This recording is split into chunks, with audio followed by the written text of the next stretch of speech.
Magandang umaga Pilipinas at sa ating mga kababayan sa buong mundo na nakasubaybay sa mga oras na ito. Ako si Franco Baranda at ito ang Laban Kasama ang Bayan. At gayon din sa ating pinakamamahal, kagalang-galang at butihing pastor, Pastor Apollo C. Quiboloy, na siyang gumawa, may akda at naghatid ng programang ito upang maging daan na tapusin na ang mapanlinlang na komunistang teroristang grupong CBP, NPA, NDF na sumisira sa pinakamamahal nating bayang Pilipinas. At kasama ko ngayong umagang ating team na sina Jeffrey Eric Celis at si Miss Edna Mortel. Magandang umaga, team. Good morning, team. Good morning, Franco, Eric, sa buong sambayan ng Pilipino na kasama natin muli sa another episode na naman ng Laban Kasama ang Bayan online edition. At ilang araw na lang magtatapos ang taon at napaka-espesyal ng araw na ito dahil magbabalik tanaw tayo sa nangyari sa buong taon. Pero bagong lahat, ang ating pasasalamat sa ating pinakamamahal na pastor, Pastor Apollo C. Quiboloy, Sir. Huling episode ng Laban Kasama ang Bayan ngayong taon at isang taong pagbibigay ng serbisyo sa ating mga kabayan sa pamamagitan po ng programang ito at napakarami ng ating hinarap, Eric, Franco, mga kababayan. Kaya samahan niyo po kami hanggang sa dulo po ng ating palatuntunan. Ayun. Yes. Maraming salamat, Miss Edna Mortel. Maraming salamat, Brother Franco, sa iyong pagsama at pakikipagkaisa sa huling bahagi ng taon na ito na paglalayag through online ng Laban Kasamang Bayan. Of course, sa ngalan ng aming isa pang teammate sa Laban Kasamang Bayan, si Doc Lorraine Maribadoy, ay ako po si Brother Eric, si Eric, ang inyong tagapaghatid ng mga kuro-kuro at talakayan na may kabuluhan sa ikabubuti ng kapayapaan at demokrasya ng bansang Pilipinas, lalo na po sa ating patuloy na paninindigan at pagkakaisa upang lubusang tapusin na at mawala ang salot na dulot ng CPP, NPA, NDF, kasama po dyan ang kanilang mga urban component operatives na mga nasa Kongreso, nasa sectoral infiltration, nasa simbahan at iba't ibang sektor ng lipunan na ating ibinubunyag para po magbigyang gabay ang mamamayan at matulungan ang pamahalaan kung papaano po ang lubusang pagtatagumpay laban sa number 1 na nagwasak ng ating bayan. Up to the present, sila pa rin po ang nangungunang national security threat sa ating bansa for the past 55 years already.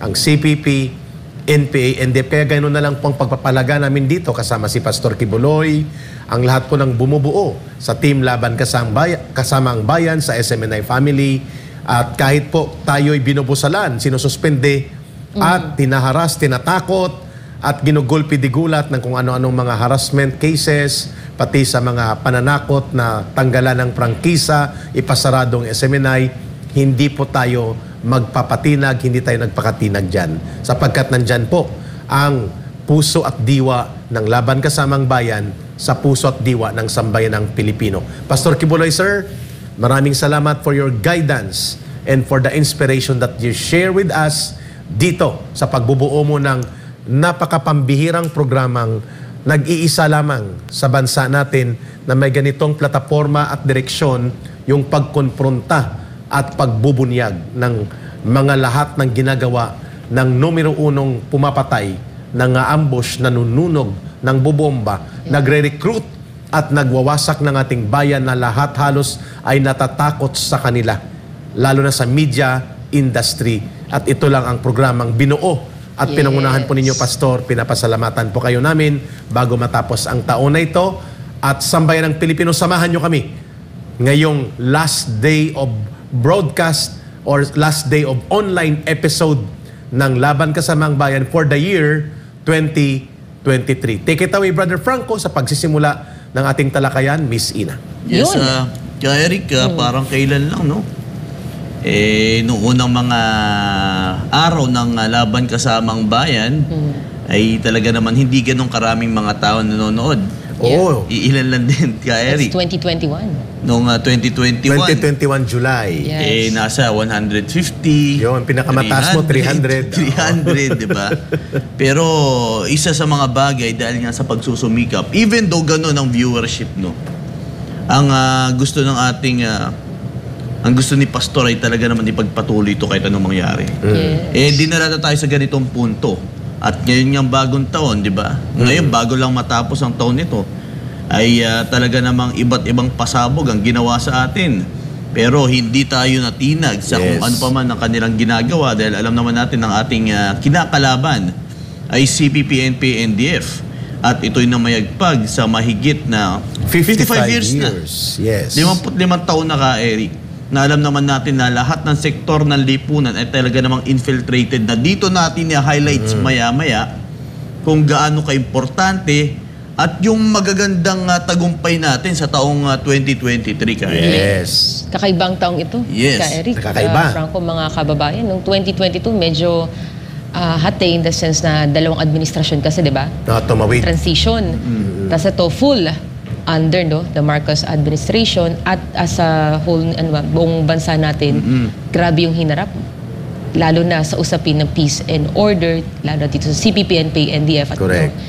ilang araw natin dinidiscuss ka, Eric, ang sitwasyon sa ating politika ngayon at kung bakit ganito ang nararanasan ng SMNI at ng iba pang mga taong nangunguna na labanan ang CPP, NP, NDF at kasama na nga dyan si Pastor Kibuloy at kayo na umabot pa yung programa natin dyan sa Kongreso dahil lang sa pagtatanong. Kaya ka, Eric, ano ba? Simulan natin. Mag-rundown siguro tayo ng mga topics na... Magpapasalamat kami ni Brother Franco. Salamat. Sa Philippine Daily Inquirer. Sapagkat ito yung first part natin, Brother Franco. Bakit? Naka-headline tayo, banner story, SMNI fights suspension, slums abuse of power. Thank you, Thank Philippine Daily Inquirer, sa pag-direct quote at direkta ninyong paghayag sa saloobin ng aming mga legal counsel na pinangunahan ni Attorney Mark Tolentino at ni Attorney Rolex Soplico. At thank you po at inyong recognize na ito ay valid question of abuse of power. Thank you, Inquirer, sa inyong pag-question na ito ay usapin tungkol sa pagkawala ng due process, pangaharas at paggamit ng kapangyarihan laban sa isang legitimate media entity. Take it away, Brother Franco, ang naging pahayag ng ating dalawang mga abogado. Ito po yung unang tatalakayin natin. Ano po mga argumento at batayan ng ating pagdulog sa Court of Appeals? Yun nga ka, Eric, kahapon ay pumunta ang ating mga butihing legal counsel ng SMNI para magkaroon din ng reklamo sa ginawang suspension ng NTC. Kung saan ang isa sa naging pahayag ng ating abogado dito, si Attorney Rolex Soplico, ang order para isuspend ang SMNI galing sa NTC. Yan. Sila po ay may quasi-judicial powers para silang judges. Correct. Yung judges na ito, sinurrender ang kanilang kapangyarihan. Hindi maaring i-adapt ng NTC ang ginawa ng House because ang House po, ibang poder yun. Inquiry in aid of legislation. Ang ginawa nila, sinurrender nila, give up nila yung bataan at niyakap nila ang Kamara. Mali po iyon. Maling-mali. Nawalan sila ng independence. Correct. Ang ipinopoint out ng ating abogado, Miss Ina, before your commentary, babalikan natin mamaya ang kay Attorney Mark Tolentino, maganda rin. Ang kay Attorney Soplico muna. Ang kay Attorney Soplico, sinasabi niya, magkahiwalay po na branches of government. Ang NTC, which is under the Executive Department, led by the President. At ang House of Representatives ay Legislative Department, kasama ang Senate. At ang mga korte at ang Korte Suprema ay Judiciary or the Judicial Department. Ibig sabihin po, they are three different and separate branches. At among them, may kanya-kanya silang function na nakadefine sa konstitusyon. Hindi pwedeng sagkaan o sakupin ng isa ang isa. O ibig sabihin, nagko-coordinate sila. But in terms of power and authority and the exercise of their mandate, they cannot overlap. Otherwise, magkakaroon ng chaos o kaguluhan. Yes. Tama ang binanggit na Attorney Soplico. Bakit kailangang sundin kaagad ang utos o sentimiento ng Kongreso na hindi naman batas? It was only a resolution.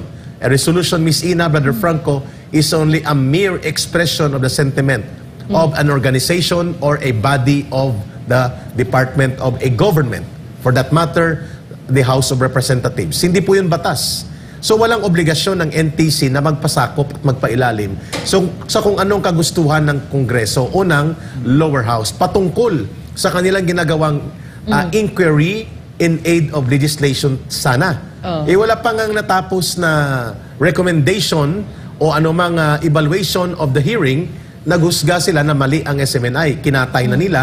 Sila na ang complainant, sila pa ang prosecutor, sila ang huwes, sila din ang executioner, at ginamit nila na tagapagputol ng ulo, so to speak, figuratively, ay ang NTC at ang MTRCB. Kaya maganda yung pinoint out ni Atty. Soplico na ang pag sinabi mong quasi-judicial body, ibig sabihin parang korte ang NTC. May sarili ka. May sariling pamamaraan at mga patakaran na nakabatay sa batas that they should hear first before they condemn or act or suspend or impose a penalty. Wala pa, January 4 pa ang pinatawag nilang hearing with SMNI. Pero paglabas ng order, directly implementable and executory at may kasamang pagsasarado. Kaya illegal at abusado ang order na ito ng NTC. Miss Ina. Turang ko yung sinabi mo kasi we're talking about the checks and balances sa ating government, di ba? Meron nga tayo, yan, tulad sa separation of powers kasi hindi na, di ba, ang prinsipyo kasi dyan, walang sangay na ating pamahalaan ang may control o may too much power na gagamitin niya ito yung kanya kapangyarihan na higit pa sa iba. Diba, equal nga kayo, may kanya-kanya kayong function. But it seems, tulad na sabi mo, na parang saan ba, parang ito, under to ng executive, meron siyang sariling pamamaraan. Ngayon, merong ginagawa rin na itong legislative. Bakit ang bilis? Yun yung tanong nating mga kababayan. Na sa isang iglap, bakit ganun? Parang wala ba silang sariling pamamaraan? O talagang totally agree sila doon sa ginawa ng legislative na meron naman silang sariling proseso din. Yun yung parang dapat may hearing. Natin. Yes. Hindi Kasi nila pwedeng gamitin yung hearing sa House. Kung nabasa natin yung dun sa binigay na order, di ba? Sabi doon, kailangan, dahil umatid man sila ng committee hearing, at ang sabi doon na may mga alleged violations, so dapat stop muna. Ang sabi sa order nila. Diba? Parang which is questionable. House resolution ni Congresswoman Mix Nograles yun. At dubious. Bakit? The process of the House cannot supersede or impose upon that separate process of a quasi-judicial executive body which is the NTC. So, mali Tama ba? ka dun sa punto I mean, mo. parang di ba sa atin, kahit ordinaryong mamayan, mali ba na isipin na, teka lang, bakit po ganyan ang naging gawain ng mga nabanggit na ahensya, bang NTC, even ng MTRCB, na ang bilis, no? At wala ring hearing mo nang ginawa mismo. Nag-imbestiga sila independently na parang kung ano yung nangyaring hearing, yun na yun. Yes. Okay, huwag mo na kayo mag-operate kasi nag-hearing naman na tayo. Parang gano'n kasi yung ano yung nangyari. Which is wrong. Parang yun na ba yung batayan ng lahat para isuspendin ninyo ang operasyon po na SMNI na by the way, ito po ay media. Ibig sabihin, naghahatid po tayo ng impormasyon sa ating mga kababayan at marami rin pong umaasa dito, marami pong nag-aabang ng mga kababayan, lalo na rin po ang mga miyembro mismo, di ba, ng The Kingdom of Jesus Christ. Ito rin po ay hindi lang source ng news, kundi source din po ito ng spiritual programs po. Correct. Yun yung tanong nila. Kaya nga sabi, di ba, na hindi natin may aalis nung napag-usapan natin last time na essentially, yung issue dun sa press freedom, issue doon sa freedom of expression, nagkakaroon na rin siya ng banta doon sa freedom of religion or yung exercise of one's belief. Yung free and guaranteed right of every individual to exercise his belief and practice his religion. Do you agree to that? Agree ako dyan kasi bahagi po ng freedom of expression, Brother Franco, as a guaranteed human rights, at the same time sa Bill of Rights, as a international Human Rights Convention, ang karapatan at mga ginagarantiyang karapatan ng tao sa anumang lipunan na maniwala sa kanyang paniniwala at hindi mo pwedeng pigilan ito. So ang pag-take out ng SMNI na siya din ang dinadaanan ng pag-express ng mga paniniwala sa relihiyon at paniniwala sa Diyos na ini-exercise freely dito sa loob ng SMNI, ng Kingdom of Jesus Christ, na mayroon sila mga programa dito, ay sinasagkaan at sinisikil mo rin ang kalayaan sa malayang pagpaniniwala sa anumang antas ng kanyang religious or spiritual belief, Brother Franco. Yes, Eric, ito yung malinaw na batayan kung paano natin nakikita ang ating gobyerno ngayon. Kasi itong grave abuse of authority na ginawa ng umpisa pa lang dun sa nangyaring inquiry ay nakita na taong bayan. At dapat, yun na yung mineasure mo, doon na yung tinitimpla ninyo na mali itong ginagawa natin. Huwag na natin susugan ito. Kaso lang parang nakakahawang kinakalabasan nito ka, Eric. Ang pag-abuso sa kanilang otoridad. Sumunod, nakita naman natin ang ginawa ng NTC. Correct. Ito yung sumunod ka, Eric, na nakita naman natin ng iba't ibang pahayag ng ating mga butihing senador sa ginawang hakbang ng NTC. Ito yung bagay na hindi magandang nakikita natin sa ating gobyerno. Tayo ka, Eric, ginawa lang tayong instrumento Sa pagmumulat sa tao. yun, exactly. Yun na nakikita ko dito naging, kumbaga, naging tayo yung offering yung inalay na tupa Kung sa figurative definition, sacrificial lamb sacrificial for the lamb purpose tayo, of a higher level ng pagmumulat sa taong bayan. Exactly, ka Eric. Yun yung isa sa mga bagay na nakikita natin dito. Bakit? Sino ba ang bukod tanging ito, lagi hindi naman sa binibitbit natin ang ating programa, pero tayo naman talaga nagbibigay din dahil nakasalada yung buhay natin dito. Nakataya talaga. Kung sino ang ating kalaban, ang CPP, NP, NDF, ang masaklap dito, tinamaan. Correct. Dahil nasa Kongreso. Nakita naman natin kung paano nilalo. At ngayon nakita naman natin kung paano ang nangyayaring infiltration, nagko-connect ka, Eric, sa iba't ibang sangay. Yun yung pinakamasaklap dito dahil tayo ay meron tayong rights, may constitution tayong sinusunod. Puro unconstitutional na po ang nangyayari. Hindi na maganda ito nangyayari sa ating bansa. At mukhang may magandang pahayag si Attorney Mark Tolentino, can we show? Yes, ito nga, Eric. Maganda rin ang kanyang naging pahayag sa harap ng Court of Appeals. Ito yung ito yung naging pahayag naman ni Attorney Mark Tolentino. Sige. Yung kaso ng NTC, pending pa iyon. So, iba ang kaso ng SMNI doon sa NTC kasi we were given 15 days to file our response sa NTC.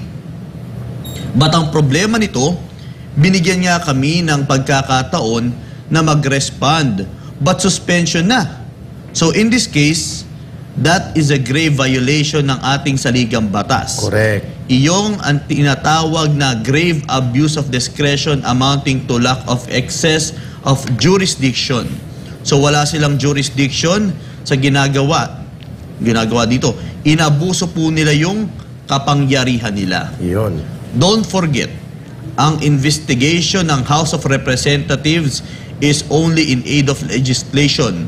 Paggawa ng batas. Hindi para paghatol. Hindi paghatol, paggawa ng batas. Bringing to that ang point ni Attorney Mark Tolentino, due process po ito. Hindi po kayo pwedeng gumawa ng paghatol o desisyon ng walang karampatang paghahayag ng mga ebidensya at pagdinig sa magkabilang panig. Yung complainant at ano po yung bigat ng kanilang ebidensya na nagko-complain versus din sa panig ng inirereklamo, which is the SMNI. Yan po ay inviolable spirit. Hindi pwedeng labagin na diwa at purpose ng konstitusyon. Sa ligang batas po yan. Ang due process. Tatlo mga elemento ng due process ang pagkakaalam ko, Frank. Ang karapatan na mabigyan ka, Miss Ina, ng pagkakataon na magpaliwanag ng iyong side kaya ka nagbibigay ng mga counter affidavit at mag-present ng evidence. Pangalawa, ma-represent ka ng counsel o ng abogado para mag-guide at ma-advise ka ng proper na hindi nila ginawa sa hearing sa atin doon at lalo na dito sa nangyari sa MTRCB at sa NTC na mga suspensions na arbitrary. Pag sinabing arbitrary, Frank, wala sa ayos, balagbag, abusado.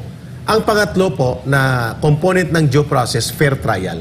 Yes. Ibig sabihin, hindi po totoo at tama ang binabanggit ng Kongreso ng Comitiba de Juez de Cuchillo ala Kangaroo Court ng Committee ni Tambunting sa Committee on Legal Franchises. Ang dami kong adjective, Comitiba de Juez de Cuchillo.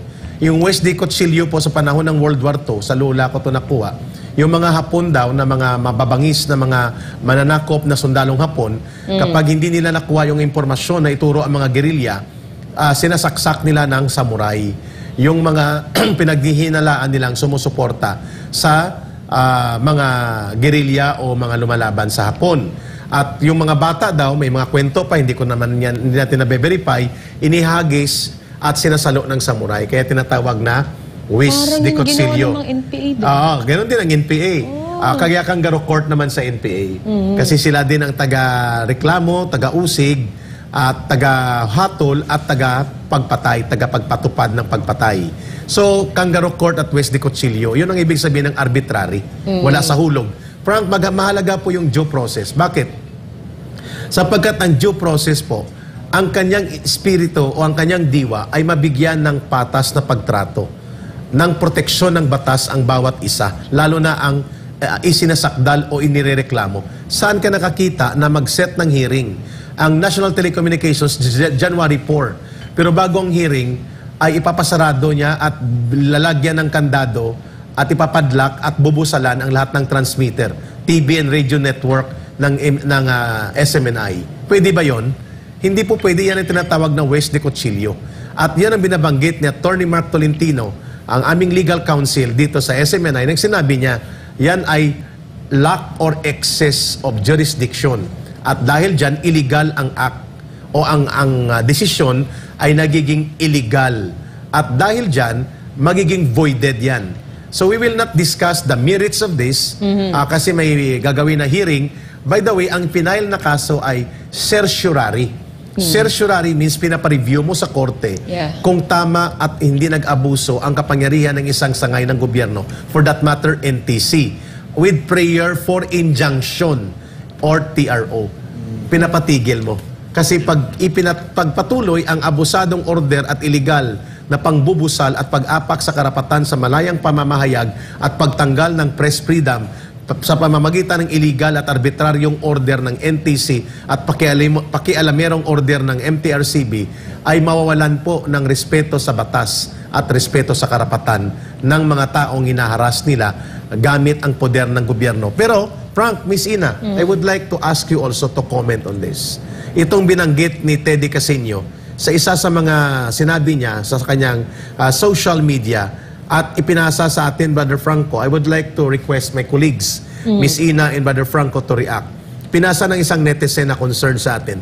Good morning, hello ka, Eric. Sinasabi po ni Teddy Casino sa kanyang mga pahayag na nakikita po namin, ito ang sabi niya ni Teddy Casino na urban operative. By the way, ito ay urban operative ng CPP, NPA, NDF, tagapagtanggol at tagapagbunyi at tagapagtaguyod ng CPP, NPA, NDF acts of terrorism.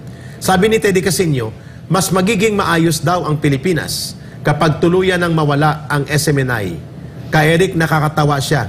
Dapat po sila ang tuluyang mawala na at ang buong organisasyon nilang pumapatay sa mga inosenteng Pilipino, mga pulis at sundalo. Pati ang si Dilima, ganon din ang kanyang sinasabi. Ang SMNI daw ay dapat tuluyan ng ipasarado. Sila ang mga totoong magkasabwat at pahirap sa Pilipinas. Miss Ina, Brother Franco. Well, yung sinabi nila, ibalik nila yan sa sarili nila kasi mas maganda ang ating bansa kung wala yung mga tulad yung nagiging instrumento na lalong nasisira po ang ating bayan. Teddy Casino, tama ba? Ikaw ay isang urban operative ng CPP, NPA, NDF. Ang dami na nagpatotoo na ikaw ay talagang nagmamaniobra, ikaw ay muka ng CPP, NPA, NDF. Pero patuloy mong itinatanggi. Bakit po ang SMNI ang inyong tinitingnan ngayon? Bakit ang SMNI inyong inatake? Kasi kami nagsisiwalat ng katotohanan kung sino talaga kayo. Exactly. Ano ba ang record ng CPP, NPA, NDF? By the way, ilang bansa na ang nagdeklara, mismo ang ating pamahalaan, isang teroristang organisasyon. Bakit po idineklara? Kasi napakarami na po ng record. Hindi na natin mabilang talaga. Marami pang unaccounted dyan ng mga report ng karahasan ninyo. Libu-libong kabataan ang namatay sa kabundukan. Ilang sektor ng lipunan, lahat in-infiltrate nyo. At kayo ang number 1 nagsusulsol sa ating mga mamamayang Pilipino na tingnan na masama ang ating pamahalaan na walang laging magandang ginagawa. Kaya ganun na lang ang division na imbis na giging nakacentralize ang ating mamamayang Pilipino, ito dapat ang tataking. Kayo ang nagiging number 1 dyan. Hindi kayong opposition na kailangan. Kasi sa isang demokrasya, di ba, kahit lagi niya sinasabi, may balance of kami ang opposing views. Kasi ang number 1 role nyo, ang paninira niya ay upang talagang ipabagsakin ang ating pamahalaan. Exactly. Hindi para po pagbutihin ang ating bayan. Tama. Miss Ina, Brother Franco, before your comment doon sa nakakatawa, ngunit nakakainis at nakakagalit na wala sa hulog at abusadong komentaryo ng urban operative na ito si Teddy Casino, nag-congressman pa naman ito ng 3 taon, hindi niya alam kung ano ang tamang batas sapagkat ang batas ng mga komunista na kanyang kinabibilangan ang kanyang sinusunod. Ang sagot sa kanya, Brother Franco, ng mga netizen, mga satanas talaga sila, sir. at mga yawa, gid sir. Agree. Brother Franco, yung comment mo dito na pati si Laila, frailties of a woman. Bakit si Leila ganyan? Ba siya nagaganyan sa Ewan ko atin? sa kanya, anong hulog niya sa SMNI, ay dapat daw tuluyan ng mawala ang SMNI at ipinagbubunyi nila ang panggagahasa at pagdarahas sa karapatan na kanilang nakikita, nagbubulag-bulagan at nagbubunyi na abusuhin ng kapangyarihan ng gobyerno laban sa tumutulong na mga puwersa sa gobyerno kagaya ng SMNI. Brother Bakit Franco. magumagawa tayo ng special report sa drugs front? Kaya Ganyan nga. si Delima. Marami kasing tinatamaan dito ka, Eric, sa SMNA. Actually, kung ating titignan mga kababayan, hindi lang naman si PPNP, NDF eh. Yung kalaban natin dito, pati mga drug lords. Yung Sabayan. mga may koneksyon sa droga. Eh dito natin i-debunk ang nangyayari rin sa Bilibid. Oo. Dito natin in-expose ang lahat ng katiwalian. Dito natin napatunayan ng iba't ibang uring pangangalakal sa Correct. loob ng piitan kung saan minsan na rin naroon si Leila de Lima. Na siya ang may supervisory authority Yes, ka, Eric. bilang Secretary of Justice. Correct. At marami ako nakausap ng mga inmate doon, ng mga leader pa ng mga gang nila. Ka, Eric. Na, yun nga, ayoko na palakihin itong usapan na ito, pero sila na mismo nagpatotoo ka, Eric. Correct. Ang kalakaran ngayon, especially, nakikita naman natin ka, Eric, ang tugma ng panahon. Kasi that time, kung saan malakas ang ating laban kontra illegal na droga, number one priority yan ng ating Pangulo, former Rodrigo Roa Duterte. Dahil ang pinaka-objective niya sa ating bansa is talaga naman magkaroon ng peace and order. Yan ang pinaka-gusto ng ating At madurog ang kriminalidad at terorismo. Correct ka, Yes. Eric. Kaya nga, Tama yun. ako'y nalulungkot ka, Eric. I don't know if it's the right... Kasi, iba-ibang... yun nga, nabanggit nga ni VACC na Si Wala rin fear. Mr. Boy Evangelista. Boy Evangelista, nawala na ng fear factor ang mga kriminal. Ito yung isa sa mga bagay na ikinababahala. At nadismaya sila, Frank, na pinalabas si Dilima. Nadismaya sila. Oo, pating mamamayan, nagtatanong, anong klaseng justisya ito? Yung mga nag-abuso sa poder noon at naging kasabwat ng mga durugista at sindikato at mga kriminal ang siyang pinagbibigyan ng pabor. Samantalang yung tumulong para lusubin at durugin ang mga kriminal, terorista at mga nagpapasabog ng karahasan, siya pang nagbubunyi. Sila pa ngayon ang pinag-persecute at tinahabol, Frank. Correct. Tama ka dun sa binabanggit mo. Kasi, ka Eric, nakita naman natin kung paano natin in-expose. Isipin mo ka, Eric, ang isang gustong bigyan din dito kung gaano kalaki ang makukuha mo sa isang drug lord sa loob ng piitan. Sa Sige, isang Frank, drugista. based on your investigation sa special report na direkta mong nilubugan ang sources na ito. Monthly ka, Eric, pwede ka makakuha ng 5 milyon Wow. kung isa kang trabahante. Sa isang drug lord PO. pa lang ito? Isang drug lord lang. Ilan yan? Kasi ginawa ni General Bantag doon ka, Eric, pinasok ko. Isang, I forget if it's building 11 or building... Building 11 12. is maximum security. Yeah, sa loob ng maximum security compound. Doon, sinalampak ang lahat ng mga incheck, mga chekwa, kabilang ng mga Mga Chinese drug drug. lords. Yung mga malalaki kasi, yun, hindi yun mga small yung time. malalaki yun ka, Eric. Billionaire Kasi yun. isa sa ginagawa kasi nilang dugtungan para makapag-proliferate sila ng kanilang, hindi lang droga, connection. Dahil nanggagaling sa labas din ito eh. So, kumbaga, ang brains ay nasa loob ng piitan, nasa loob ng bilibid. Yung command center, no? Yung ang command command center center. nila, ang ginagawa nilang dugtungan ay walang iba kundi mga Pilipino. So kadalasan makikita natin itong Pilipinong ito, sangkot ito, ganyan-ganyan, malaki ang... Ayan ay mga puppets lang po. So tatlo yun. Ang nasa likod Ang niyan, sinasabi yung mo, Frank, tatlo. Ginawa pang alipin. Police, Ang mga- politiko, government official. Yan talaga ka, Eric. Yan ang dugtungan yan ka, Eric. Dahil dyan ka makuha ng malaking spare. Yes. Pero especially pagpapalapit ng Eleksyon. Klaro yun. At nagugulat na lang tayo na kaya pala ayaw nila ang Drug SMNI money, yun. sapagkat tinatalakay natin ang lalim ng sindikato dito. Ginawan nga natin na special report ito eh. Yeah, nakita ko yun. Yung Bilibid eh, di ba? Oo, Na yung never Bilibid. nagagawa ng ibang Alam mo, nakikita ko mga report, puro paninira eh. Pero ngayon, pinakita natin during the Duterte administration kung paano nilinis ang New Bilibid Prison. Correct. Di ba? Kung gaano karaming droga ang nawala dyan. Kasi Yung isa na lang dito ka, Eric, yung mga bahay. There's a lot of things that is happening there sa gilid-gilid. Na kung saan easy lang magbato ka, Eric, over the bakod. So pwede na nilang itapon ng supply. Ganun lang ka, Eric, ganun dyan. Pero ang pinakamalaki daw, Miss Ina, Brother Franco, na system sa benepisyo sa Bilibid sa panahon ni former Justice Secretary Laila de Lima, kaya siya nakasuhan ng drug trafficking, ay yung pagbubuo ng command center sa loob ng Bilibid sa malakihang operations ng illegal drugs. Imagine, Pag command sinabing command center center, inside. cellphone. Nandun na malalaking cellphone, multiple cellphone. Yeah. Mantakin mong isang kubol, Miss Ina, Brother Franco, doon sa report mo, may mga 20 na cellphone. Ang isang kubol. Tapos every May jacuzzi cellphone pa ka, din ba? Eric. 20 na cellphone. Every cellphone, may bayad yan. May bayad. Kailangan mo para may nagbabayad ka dyan ng, kumbaga, 5,000. Bakit anong purpose ng cellphone, Frank? Para may, hindi ba ma-explain sa mga tao, bakit may 20 na cellphone, may 10 sa loob ng kubol ng mga drug lords? Para saan yung yun? ginagawa Transaction? nilang transaction. Doon ang ginagawa yun. Kahit Tapos, nakakulong. every cellphone na yan, may kailangan mo magbayad sa otoridad niyan. Kaya pala. Okay. Tapos every Kaya sa cellphone, command center. 5,000.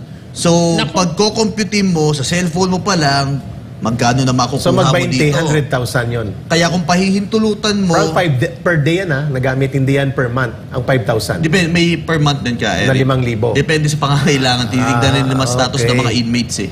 Maganda to at naibubulgar natin. Kaya these are things na pinag-usapan namin ni Miss Ina, Ma'am Lorraine at Brother Franco. Kasapagkat ang laban kasama ang bayan po, primarily, yes, principally, ang purpose is tulungan ng pamahalaan na durugin at tapusin ang communist terrorism. Pero kasama po dyan ang pagtulong namin sa pamahalaan sa advocacy for anti-crime and anti-criminality and anti-drug syndicate. At kasama dyan ang anti-corruption. Sapagkat yan ay component ng good governance. Yes, kaya bakit importante rin na pinag-usapan yung mga ganitong issue at hindi lang din tayo nakafocus dito? Bakit ganun kalawak ka, Eric? Yes. Ang dapat pag-usapan natin. Sapagkat ito po ang mga puwersa ng kami po ay miniting ni Pastor ng binuo itong laban kasamang bayan. Ito yung mga mapangwasak na puwersa sa lipunan. Ito pong sumisira sa kabataan, sa kinabukasan ng ating mamamayan. Nagkikreate ng malawak na krimen, ang droga, ang terorismo ng CPP, NPA, and pumapatay ng sundalo at pulis. At sumisira sa mga negosyo kaya walang investor na pumapasok.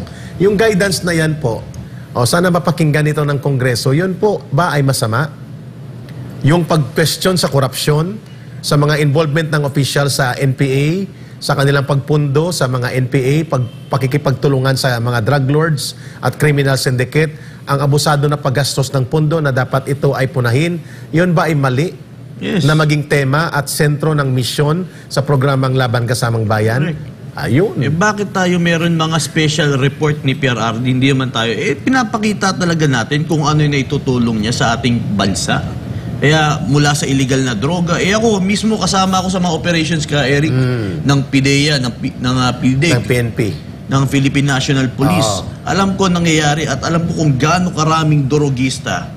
Nalalaban sila eh. Kaya ang pinaka pagkakaiba lang nun, ang napapatay noong panahon ng ating Pangulong Rodrigo Roa Duterte ay ang mga drug lords. Samantalang... Ang mga drogista, ang mga kriminal. Ngayon ka, Eric, Christmas na Christmas, nakita ko balita, pinugutan ng security guard. Ang pinakamalala sa harap ng City Hall sa Iloilo City lang na barangay, nung barangay election, patay ang SWAT. Squad leader ng SWAT, si Master Sergeant Malan. Yun pa. Doon sa loob mismo ng compound loob, diba? ng mga drug lord. Ang dami. SWAT yun, SWAT ng Iloilo City. Yun yung matindi, di ba, ka, Eric? Na iba pa. Ayoko naman na sabing against tayo. Sinasabi lang natin yung katotohanan. Yung sa Skyway ka, Eric, yung parang robbery. Axe Gang. Isa pa yun. First time ko makita sa Skyway ka, Eric. Ng sasakyan. Sindikato ang pwedeng gumawa Iistapan nun. mo sa Skyway ka, Eric. Tapos Grabe yun. meron silang palakol. Walang takot, no? Walang takot. Sa kan Broad daylight. nakikita ko lang sa pelikula yun, pero ngayon nakikita ko na sa totoong buhay. Yes. Yung- Kaya ito yung mga binabanggit namin ni Brother Franco, nila Miss Ina, these are realities Yes. And na dapat Eric, pong may dagdag mo lang. bunyag at mabigyan ng konteksto kung bakit kailangan po ang strong rule of law from our leaders in the government. Exactly. Kasi yung nangyari din ng nakarang administrasyon, kasi hindi naman perfect yung talaga implementation ng war on drugs. Kasi may mga police din, di ba? Oo, nag-abuso din. Nag-abuso. Kasi baka sabihin ng mga nakikinig sa atin, ay, hindi nyo ba alam, merong mga iilan din na pinatay, ganto ganyan, Yes. na napagbintangan. Ay, Totoo hindi po naman kami yan. bulag doon. Pero nakita natin, ano rin ginawa mismo ng pamahalaan para managot itong mga law enforcers na talagang, abusado din sila. And very clear din, di ba, ang administrasyon noon na if ikaw, lumabag ka na batas, mananagot ka. Correct. Yung Agree. strong rule of law. At hindi po kami nagbulag-bulagan. Pinupuna po natin yan. Pinuna rin natin. Halimbawa, yung G.Ek.Ju na dinukot na Koreano sa Central Luzon, Si dinala sa Kian de los Kamkrami. Santos ba yun? Yung Oo. sikat nung time. At binalot ng rubber Yeah. at pinatay at binuhos pang bangkay sinunog sa Inodoro. Sorry sa mga nakikinig dyan. Yan po ay kinilala din ni Pangulong Duterte, kaya for the last 3 months or 4 months, pinasuspende ang involvement ng PNP sa war on drugs. So yan po ay hindi naman pinagtakpan. But there are the courts na mag-a-address po niyan. Brother Franco, so much so, ngayon sa portion na ito, Miss Ina, babalikan po natin ano-ano ang mga mabibigat na issues na kinaharap, mga paghamon o mga balita na binitbit o dito sumambulat sa Laban Kasama ang Bayan for the last 12 months sa 2023. Take it away, Brother Frank. Yes, ka Eric, syempre highlights naman tayo sa mga pinagdaanan nating unos at iba't ibang hamon at iba't ibang tagumpay ng ating pagbibigay ng katotohanan sa ating sa taong bayan. Go ahead, Brother Franco. Isa na lang dito ka Eric, yung pag-expose natin, debunking the lies of the Communist Party of the Philippines sa kanilang paggamit sa salitang red tagging. Oh, ganda niyan. Baka, Eric. Oo, At pero kung- si Miss Ina naka-red. Oo, Pero hindi red. siya red tagger. She is majestic in red. Yung Because Ikaw she talaga, speaks the Eric. truth with courage, kaya red. Oo. Okay, at walang red tagging. Sino walang may red sabi niyan, tagging. Brother Franco? si Justice Martires, ang ombudsman Na ka, dating Eric. Supreme Court Justice. Yes, ka, Eric. At yan din ang sinabi ng Supreme Court sa Aquino versus Zarate. Yan din ang sinabi ng Supreme Court sa Mapago jurisprudence. Yan din ang sinabi ng Court of Appeals. Napakalinaw. Pero ka, Eric, Oo. bakit doon sa inquiry ninyo, ang mga mambabatas ay tila hindi alam?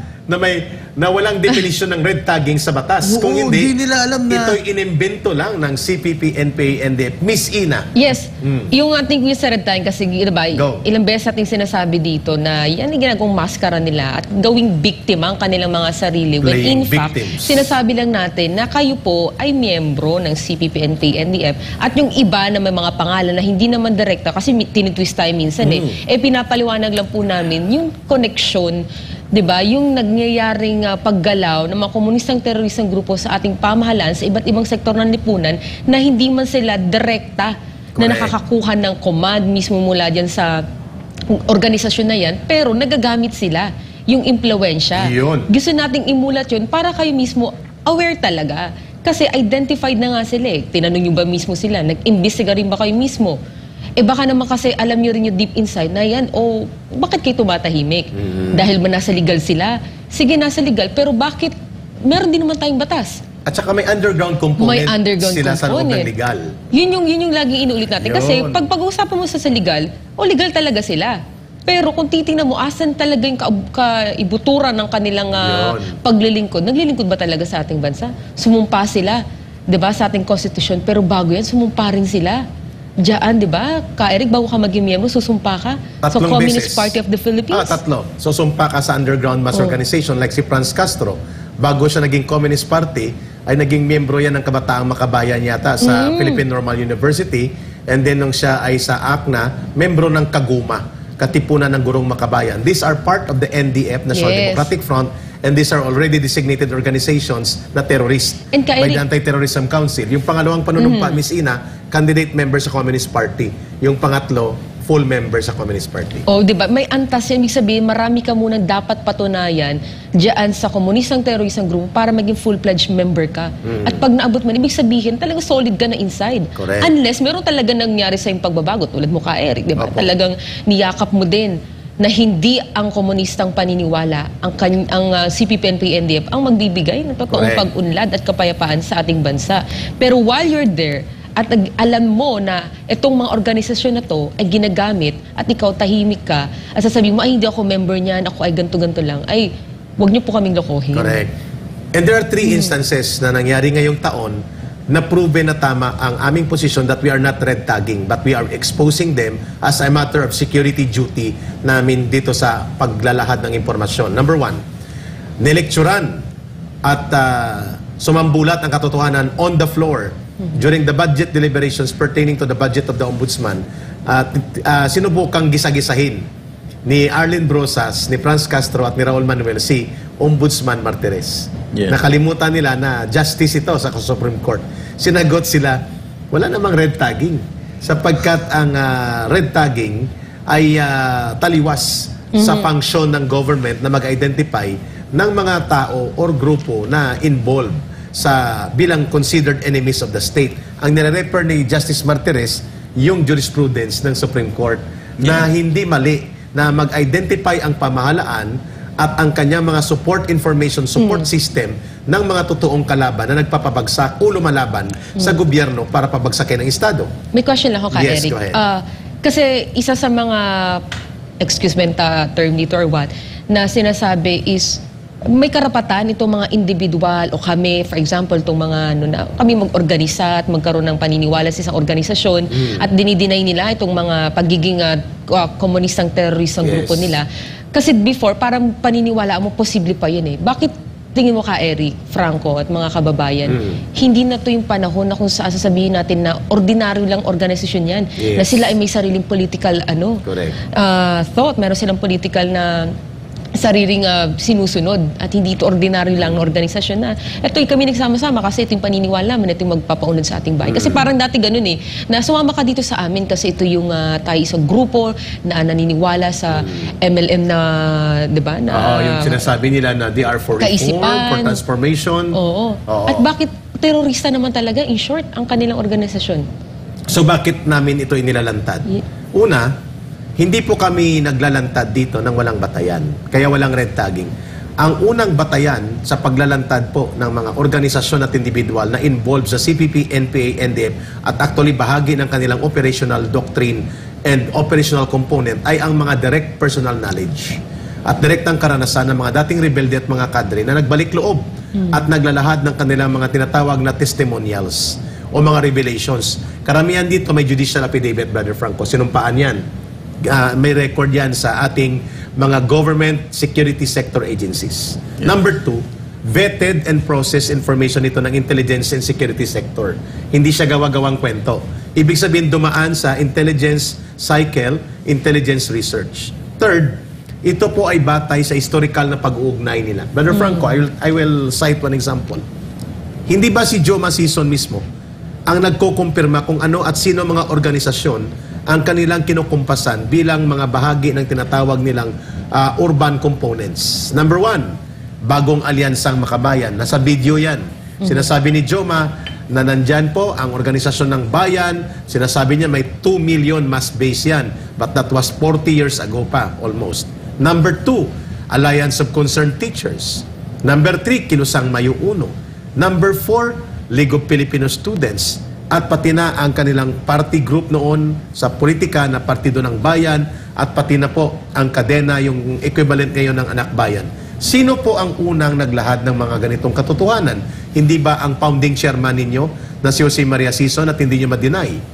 Pangatlong punto namin dito, mga kababayan. Sinabi ng Korte Suprema na walang krimen patungkol sa red tagging. Red tagging is not a legally defined terminology in the criminal law or even in the revised penal code. So bakit pa rin ninyo ginagamit? Ito yung sagot ko sa tanong ni Miss Ina, Brother Franco. Ang kanilang pagkukunwaring legal lang sila at wala silang koneksyon sa CPP, NPA, NDF sa paggawa ng terorismo, panununog, pagpatay at pangbobomba. Exactly, yun ang purpose kung bakit sila nagsasabi na nire-red tag sila. Sapagkat ang itinatago po nila ay ang kanilang underground component. Ito yung tinatawag na ugmo at ang Communist Party at NPA recruitment. Ano po yun? For example, Brother Franco, ipakita ko na ng direktahan. Sa loob ng Bagong Alyansang Makabayan, may party group ng Communist Party. At yan ay sila Carol Araulio, sila Renato Reyes, sila Teddy Casino. Ibig sabihin, sila po ang Communist Party, sila din ang bayan leaders. At the same time, sila din ang nagbubuo ng National Democratic Front, NDF cells. Ganon din sila Cristina Palabay sa karapatan. Saan namin kinukuha po ito? Ito po yung aktual naming karanasan at aktual na kaalaman. How will you challenge that? Kasi doon kami nanggaling. At ito ay corroborated several times over ng hundreds or thousands na ng mga kadre at mga rebelding nagbalik loob na ito talaga ang kalakaran. Ganito ang pagkilos. So ano po ang purpose? Bakit iginigiit nila ang red tagging?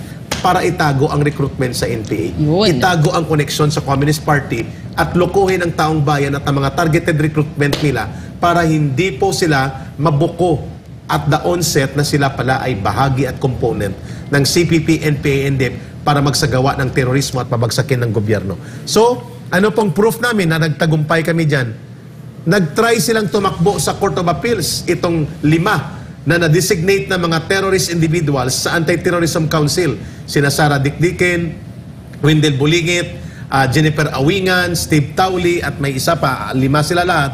Lahat po ng ito ay sinabi ng korte, mali, may karapatan ng gobyerno na kayo ay ma-designate as terrorist individuals, pati po ang inyong connection sa CPP, NPA, NDF was established properly with due process and with vetting and information gathering and established summary proceedings by the Anti-Terrorism Council. Tumakbo sila sa korte, talo sila dyan, Brother Franco. Therefore, wala silang karapatan na sabihin na ni-red tag sila namin sapagkat our position of exposing them was established and supported by the court findings na sila mismo ang nag-seek out papunta sa korte. So therefore, paralyzed ngayon ang 2 pondo na naka-attach kay, I think, kay Wendell Bulingit ng Cordillera People's Alliance. Ayun. So klaro tayo dyan, ha? Pero ilinaw na rin namin ni Brother Franco at ni Miss Ina. Kasi sumambulat noong January 2023, ngayong taon lang, ang reklamo ni Mayor Magalong na nired tag daw siya. Hindi po namin siya nired tag, ano din si Benny Abante, na congressman sa Manila. Sila po ay aming pinupuna at kinokomentaryuhan sapagkat marami pong instances na lumalangoy sa kanila ang mga urban operatives na identified na ng gobyerno, ng NTF-ELCAC at ng mga former rebels. In that sense, we are not red tagging them. We are cautioning them. Yeah. We are giving them the information na mag-ingat sa mga grupong Anak Bayan, Kabataan, Gabriela, Piston, Makabayan, Kamatayan Party List, among others. Sapagkat ito po ang mga elements of urban operations ng CPP, NPA, NDF. Meron kasi ako naalalang tanong din na ating isang netizen noon na paano gagawin? Kasi legit nga for example lang, Kabataan Party List, kasi yun yung malakas din sa Baguio, di ba? Legit sila, ina-accept nga sila ng ibang university. Pero doon sa mga nakakaalam talaga, lalo na ikaw, dati kang member ng CPP, NPA, NDF, alam mo ano yung talagang isa sa mga role nun, which is to recruit. So, how should the government deal with them? Because they have two faces Correct. We should, dapat manawagan tayo na tanggalin naman ganyang organisasyon. How do we, Magandang tanong yan, Miss Ina, kasi Brother yun nga Franco. di ba? Kasi itong organisasyon to, actually nakakatulong siya in the sense na maging critical ang ating mga kabataan sa pag-isip, pero influensya iba. Kasi nga, lihitin mo yung kanilang mga activity until pumasok na ang recruitment doon. Correct. Ito yon ang sagot ko, Brother Franco, Miss Ina. Kapag po sila ay magdideklara na sila ay tinatakwil nila ang CPP, NPA, NDF at karahasan, okay po yon. They remain legal because that is within the boundary of the Bill of Rights to organize, make association, and even petition the government for the redress of grievances of the people. Walang problema doon. Ang pinaka-problema, Brother Franco, Miss Ina, nagkakaroon po ng nakatago at nakabaon na underground mass organization sa loob nito at nabibigyang cover nitong front organization. Magkaisa sila.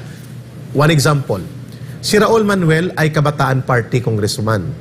Pero hindi niya inaamin na siya ay miyembro din ng Kabataang Makabayan National Council, which is an underground organization.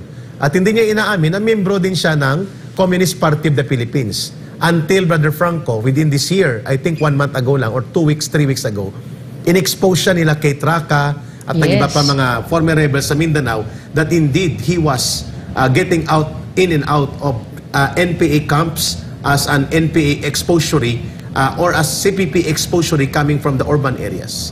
At in-expose din siya na nagre-recruit siya, ang tawag sa kanya ni Kate Raka, na isang surviving CPP, NPA, NDF cadre from Palawan, ang tawag sa kanya, "Hi, my workmate." Tinawag siya sa Senate na workmate sa pagre-recruit sa kabataan sa NPA. So ano po ang punto namin dito? Itong mga nagpapakunwaring legal na mga organisasyon nila, walang problema yan. Basta magkaroon sila ng deklarasyon, outright, categorical, sa kanilang mga konstitusyon, sa dokumento at sa kanilang mga pahayag na sila ay tumatakwil, kumukundina, at hindi pwedeng sumama o kilalanin ang CPP, NPA, NDF, and the terrorism attributed sa ganitong organization. But they do not do that. Why? Because these organizations are created by the CPP, NPA, NDF. Correct. They're serving as the front, the cover, and the manipulator. Sa loob nito ay ang underground organization, recruitment ng NPA at ang recruitment ng Communist Party of the Philippines. Yun po ang mga illegal acts nila. Kaya nila sinasabi ang red tagging. Correct. Brother Franco, your take on that.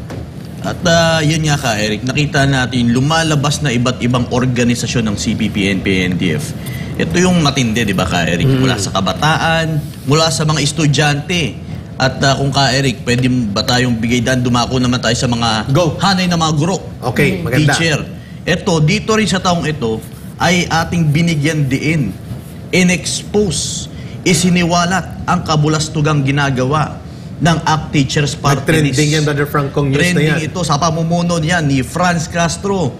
Ayan, ang numero 1 kalaban ng Estado na nandyan sa Kongreso. Correct. Isa ito sa in-expose natin ka, Eric, kung saan maraming namulat.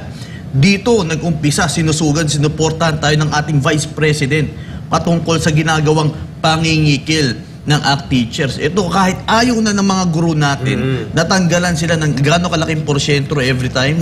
Mandatory between 20 Mandatory pesos pa to to. 70 pesos. Iba't ibang area, iba't ibang district. Iba't ibang pero mandatory halaga. deduction sa payroll. Yan. For 20 years to 25 years. Maraming guro natin ang hindi sinasang-ayunan na ang mandatory na pagkukuha ng kanilang pagbawas sa kanilang mga sweldo. Ang matindi dito ka, Eric, dito, ang tawag din, Frank, butaw. Butaw, or yan, monthly butaw. dues. Yan ang butaw. Dito nasaktan si Franz Castro. Bakit? Maraming mga guro ang nagpatotoo dito sa laban kasama ang bayan. Exactly. Sila mismo ang nag-testify laban kay Franz Castro sa kanilang Isipin mo ka, Eric, kung wala itong SMNA, wala laban kasama ang bayan, paano natin i-expose yun? Agad na kinagat ng maraming taong bayan dahil hindi nila alam na ganyan pala ginagawa ng ACT Teachers. Ayan pala ang isa sa achievements ng ACT Teachers, ang pangingikil. Correct. Samantala, ang ating Vice Presidente ay patuloy na gumagawa ng nagpaparami na marami pang mga classrooms, pagsuporta sa mga kabataan at iba pa. Samantala, ang ACT Teachers na gustong ipatanggal ang ating Vice Presidente sa kanyang pagiging Department of Education Secretary, ay ito ang kanyang ginagawa, ang pangingikil. Ngayon, na-expose siya Frank, dito. ang pinag-usapan natin, Miss Ina, ay hindi barya-barya. We're talking about between 8 to 10 million a year na koleksyon ng ACT according to initial target A year of ba yun? investigation. Monthly. A month. A year. A year, Kasi okay. ang hinahanap natin na pundo, batay sa reklamo ng mga guro na Solidarity of Parents and Educators for Peace and Development, SPED. Sila Teacher Nelia, sina Ma'am Gemma, ang sabi nila ka Eric, hindi yan bababa sa 8 to 10 million a year na nakukuha nila nationwide. Sa Luzon area alone, mga 5 to 7 million yan. So if we're talking 2015 only, Frank, hanggang ngayon, mga 8 years yan, we're talking about between 40 to 50 million pesos. Ang sabi ni VP Sara Duterte bilang DepEd Secretary, walang accounting, walang expenditures report, walang financial report, walang projects, at hindi nila may paliwanag. At basta na lang sinabi nila, may CNA kami. Sa collective negotiations agreement, nila kung sa mga private union sa kumpanya, sa labor, yan ang tinatawag na collective bargaining agreement. Kaya questionable ito. Ngayon, ang question ito ni Inday Sara Duterte, umabot po sa pag-atake sa kanya. At first, walang pumapansin. Hindi sila pinapansin sa Kongreso until nagkaroon ng opportunity of tactical political alliance and maneuver na sila'y binigyan ng pagkakataon sinuportahan ni Speaker Martin Romualdez at ng mga kasabwat na politiko at kanilang napuruhan si Inday Sara Duterte. Ito po ang pinanggalingan ng issue na ito kung bakit natin binitbit sa SMNI. Yan din po ang simula na ang tingin ni Speaker Martin Romualdez at ng kanyang mga kasabwat na sipsip na mga politikong hambog sa Kongreso, ang SMNI ginagamit ni Sara Duterte. No! Ang SMNI is for nation building. Exactly. We support President Bongbong Marcos Jr. and all in the government basta maayos, matino at klaro ang kanyang layunin at ang kanilang ginagawa sa mabuting pamamahala sa pag-aayos at pagpapalakas ng ating bayan. Pero yung ating pinupuna na kanilang kasabwat doon sa loob ng Kongreso ay ginamit ito ng CPP, NPA, and the party list at pinuruhan, binastos, pinahiya, inapakan ang Vice Presidente, and halos not a single one in this government stood up to defend the integrity of the Vice President, not because she is Sara Duterte, but because she was democratically elected with 32 million votes. SMNI took the cudgels for that and explained to the people na hindi mali ang kanyang layunin. Ang layunin niya na labanan ng CPP, NPA, NDF, i-expose ito at i-protect ang kabataan. The reason na siya ay nag-submit ng request for budget for confidential fund. At ito ang nagsimula ng lahat ng apoy at silab ng maduming laro sa politika. Na ang nag-instigate at nag-initiate at naggawa ng manipulation from the start kung bakit naglagablab ito sa maruming laro na ng politika ay ang CPP, NPA, NDF. Dahil sa kanilang infiltration sa government inside Congress. At Eric, nakita naman natin na ang mga Duterte, ayan ang kanilang marka. Yes. Ang lumaban sa mula kay former President Rodrigo Roa Duterte, ang NTF-ELCAC. Ngayon, si Vice President Sara Duterte. At hindi nagdadalawang isip, hindi nagtatago. Dahil marami sa ating government official ang takot. Nag-aalangan. Hindi makapaglabas ng statement. Ang malala, nakikipagkonsabuhan. Ayun ang pinakamasaklap dito ka, Eric. Tapos ngayong ginagawa ng ating, una sa lahat ka, Eric, hindi tayo against kay Marcos. No. Hindi tayo against sa ating pamahalaan. No. Full support nga tayo. At hindi wala tayo sa nag-sponsor ng kudita, hindi kami nananawagan dito ng pagpapagsak sa gobyerno. No, we will not do that. Hindi totoo yan. Full support tayo at hindi tayo humihingi ng kapalit. Ni Singkong Duling. Ang ating hinihiling lamang ay maglingkod sila sa ating bansa. Correct. Sa bawat Pilipino. Yun lang, at kami ay tumutulong lamang din bilang isang dito sa hanay ng pamamahayag. Ito ang aming trabaho. Ang aming buong inaasahan ay magkakaisa tayo for nation building. Correct. At wala na tayong ibang hiling pa. Wala kaming humihingi iba kami ng kapalit. Wala yan. Ang gusto lang namin ay ang paglilingkod lang din ng ating gobyerno ng tapat sa bawat Pilipino. So ang ibig sabihin, Frank, we expose the conspiracy and the infiltration of the government because it's not about Sara Duterte. It's about protecting the government and the state. Yes, kaya nga magkukrus ang ating landas sa orasin na hindi nakikita natin pag hindi ka nakaayon para sa ating bayan. Correct. Hindi yan for nation building, ay magkukrus talaga tayo.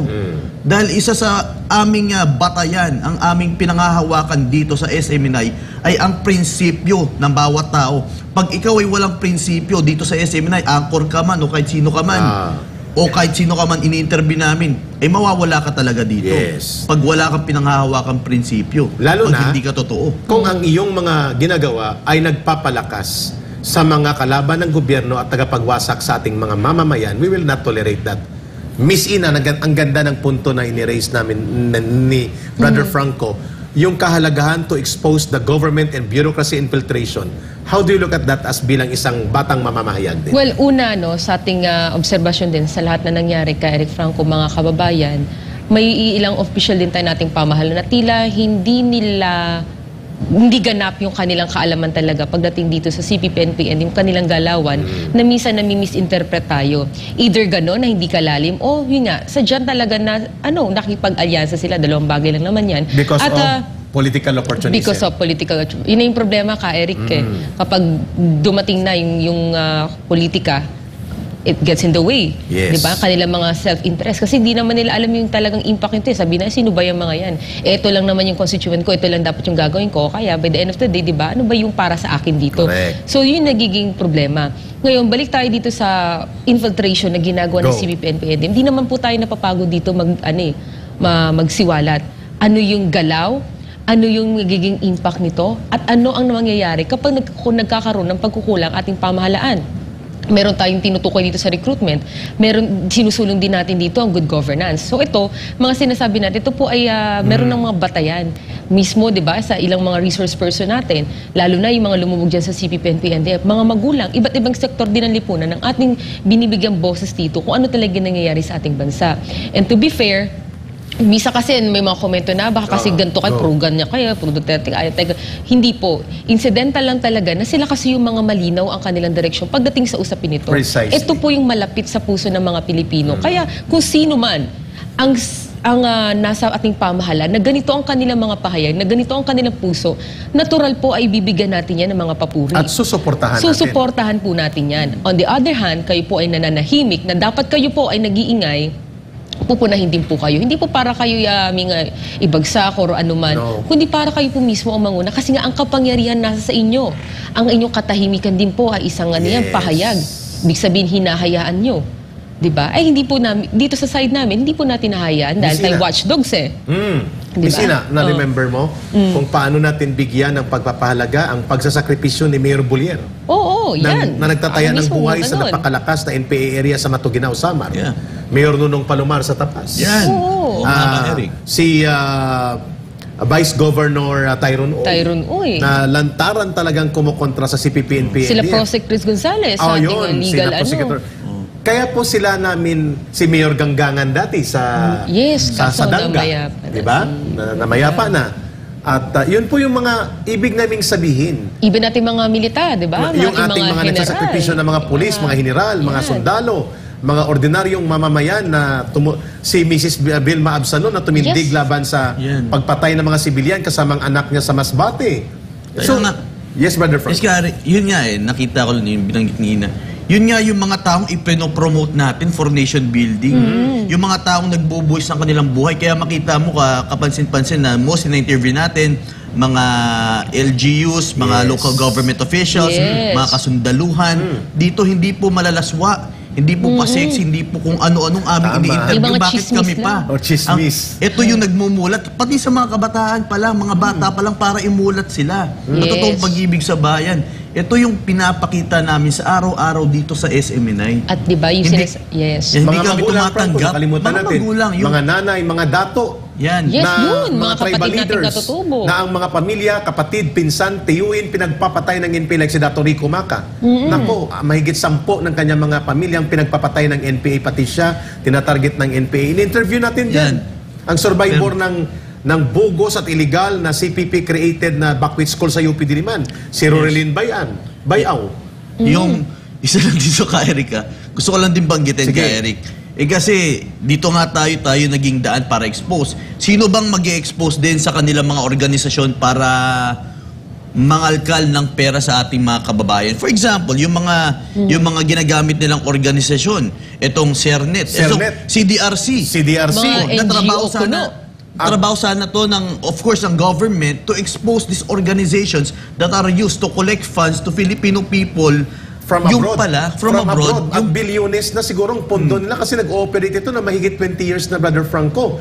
At ang average na nakukuha natin, Miss Ina, Brother Franco, between 50 million to 100 million a year pumapasok dyan. Ang pinakamalaki, si DRC. Hindi nila may paliwanag sa napunta ang Yolanda na mga donations and grant na pumasok at nakita ito na pumunta sa NPA area. Citizens Disaster Response Center, CDRC ay conduit NGO na kinreate ng Communist Party of the Philippines. Kapag ina-identify ba namin ito, red tagging ito? Umayos ka nga, Laila de Lima? Umayos nga kayo, Teddy Casino? Ito ay pinag-aralan, tinumbok ng mga eksperyensya, karanasan, kaalaman at vetting of information by the security sector. At kami mismo, alam at kilala namin ang mga organisasyon na ito. Ang nag-testify kung ano mga organisasyon na ito, hindi lang po mga dating rebelde, pati po ang mga recruited Communist Party sa loob ng United Church of Christ in the Philippines, mga pastor. Yun. We interviewed 12 of them here kung paano ginamit ang mga simbahan nila sa Samar at sa Leyte para pagtaguan at imbakan ng mga armas ng NPA. Tama. So inimbento ba namin yon? Yun po ang mga hindi kayang gawin ng ibang network at media outfit sapagkat nakakatakot gawin po yun sapagkat pwede kang ang ano ka, patayin. Eric, narinig ba yun ng ating pamahalaan? Itong mga nabanggit nating mga nakapanayam natin dito mula sa iba't ibang sektor ng lipunan. Mga obispo. Pero ang narinig kasi nila kay Eric, yung tanong mo eh. Correct. Yung tanong mo sa Kongreso, yung narinig nila.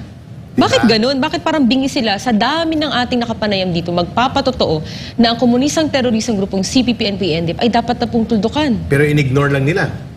Nang magtanong tayo dito through our source na may 1.8 billion ba? Bilis. Nagasto si Speaker Martin Romualdez. Totoo ba ito? Nagtanong tayo. Grabe ang epekto nila. Fake news daw yun. At yun daw ay paninirang puri. Bakit may puri pa ba na natitira sa Kongreso nila? Hindi, bakit kasi yun yung narinig nila, yung ka-Eric, sa dami ng pinaglingkuran natin dito. Pero ka-Eric, pagdating sa mga ginagawang very obvious na, for example, pag-imbak ng mga armas sa isang simbahan. At limang pastor ang nagpatotoo dito live. Ka-Eric, at may isang obispo. Yan. Live dito. Ba't hindi yun? Hindi ba mas mabigat yun?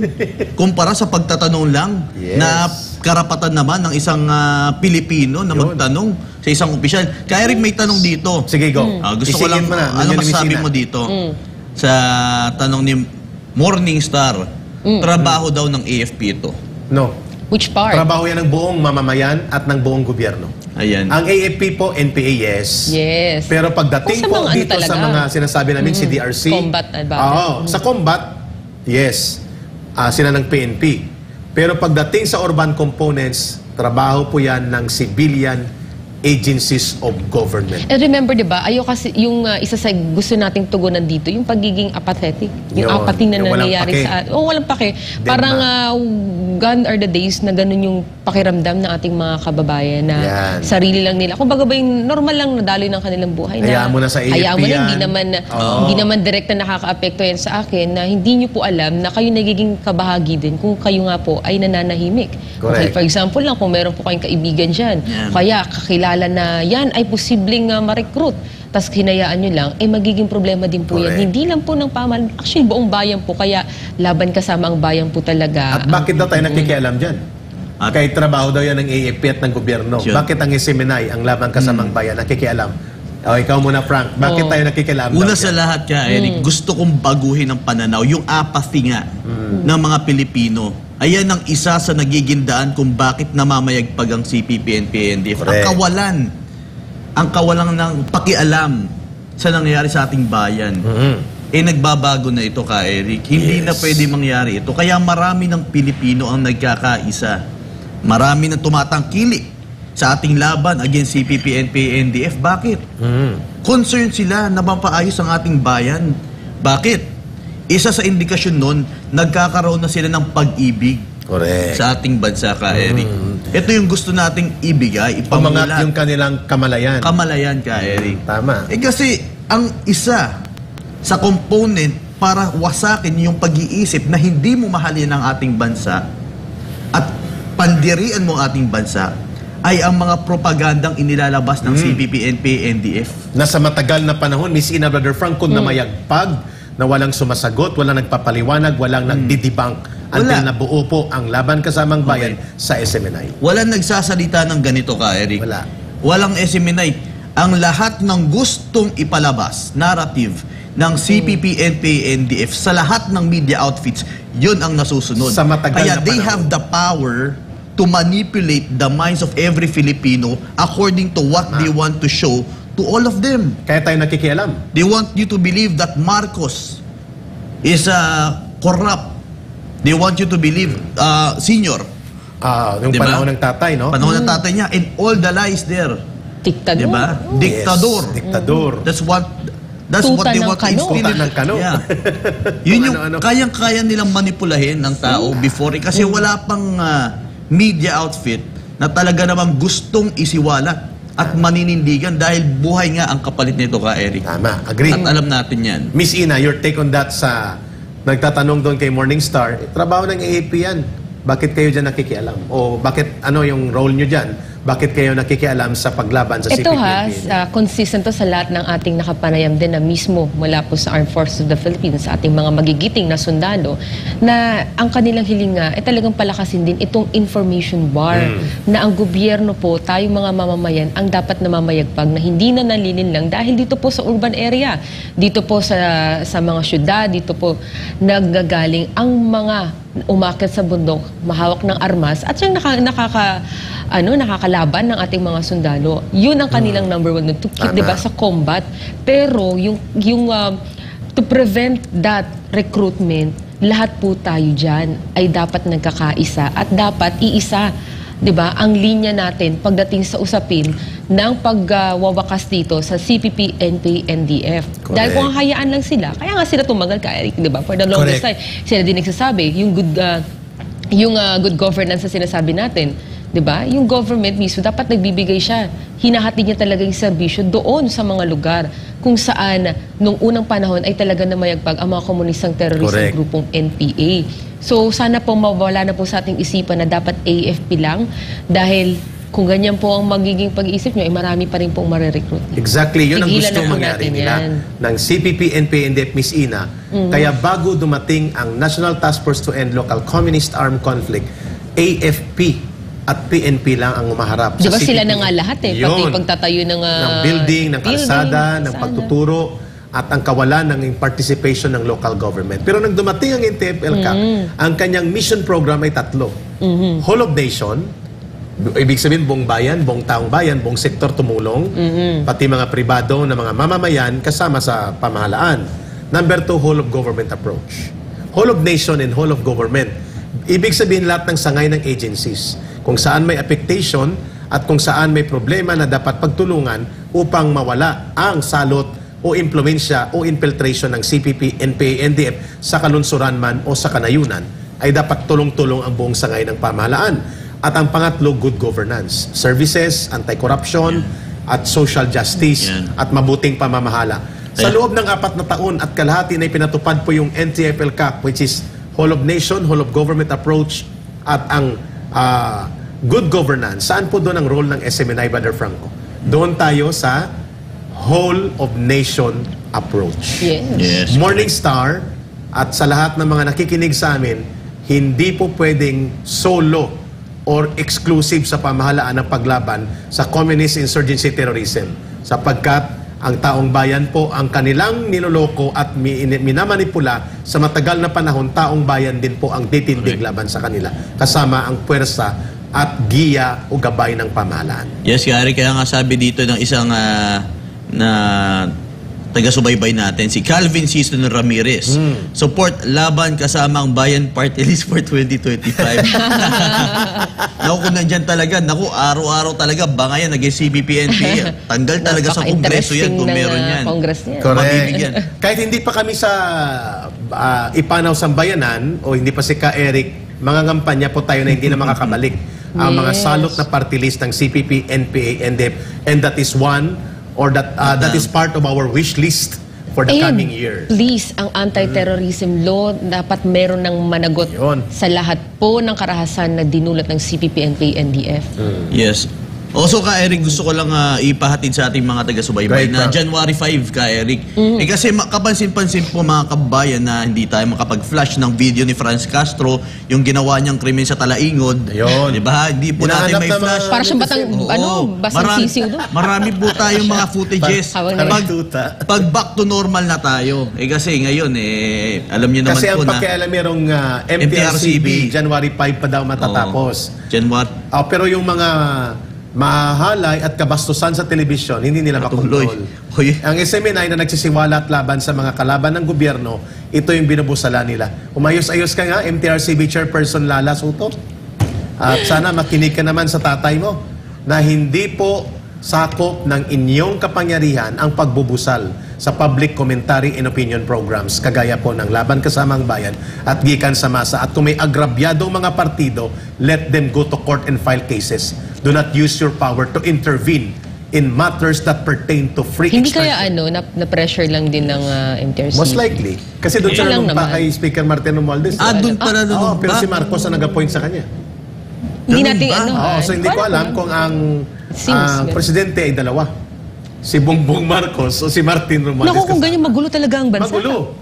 Alam mo, nako. Kaya nga, Ka Eric, ang dami ditong mga messages. Kaso lang, nag-iingat din ako sa aking mga mababasa dahil ayoko naman sa iba, Eric. Pero gusto kong dalhin ang ating talakayan pa, Ka Eric. Itong importante ito dahil alam naman natin na isa sa pumutok Sige, at naging hudyat ng nakita natin kiskisan ng ating pamahalaan ay yung pagdating na sa confidential funds. Ayun. Dito rin tayo full Yan talaga support. yung Nakita ng pamahalaan na, diba? Dito tayo full support sa ating Vice Presidente ka, Eric.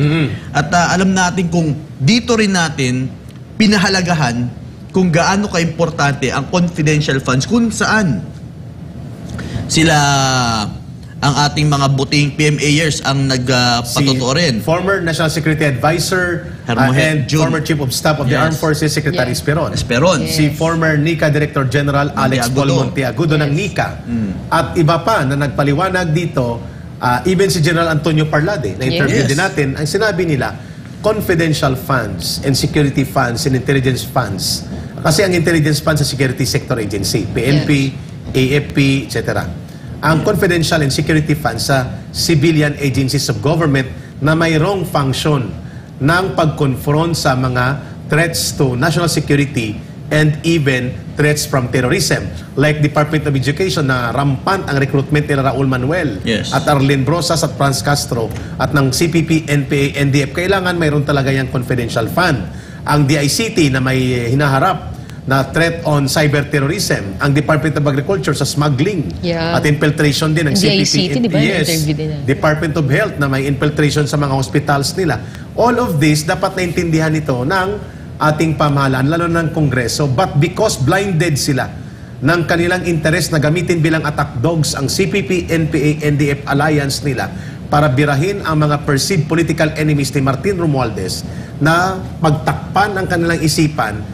At instead na suportahan ang pamahalaan natin, ay doon sila nakipagsabwatan sa maniobra ng laro sa politika at alyansa ng CPP, NPA, NDF. Yung binabanggit ni Brother Franco, malinaw po na hindi po natin kinampihan ng Vice Presidente because siya si Sara Duterte. Kinampihan natin ang kanyang programa sapagkat yun ang tama. At yun ang tamang dapat gawin kapag tama ang direksyon ng programa ng ating opisyal ng gobyerno, we stand in support by it. Pero kung makikita nyo, nagpakumbaba siya. Inatras niya at sinabi niya na wag na nating ipilit yan sapagkat nagiging divisive na. Pero ipinahiya pa rin siya sa loob ng Kongreso. Correct. At iyon po ang simula ng kanilang pagtingin dito ng SMNI ay nawawala na daw sa totoong direksyon niya for nation building. Mali. To stand by the true mission of sensible and correct mission programs of our government leaders, the way Sara Duterte as the Vice President and Deputy Secretary does her work in government, ay tamang dapat gawin po yan natin sa information campaign dito sa SMNI. Wala tayong pagkakamali sa ating paninindigan. So tama po ba ang ating pagbitbit ng issue ng kahalagahan at ng purpose ng confidential and security funds sa civilian agencies of government? Opo, yan po ay pinaliwanag ng ating mga resource persons at yan po ay hindi illegal sapagkat yan bahagi ng budget process.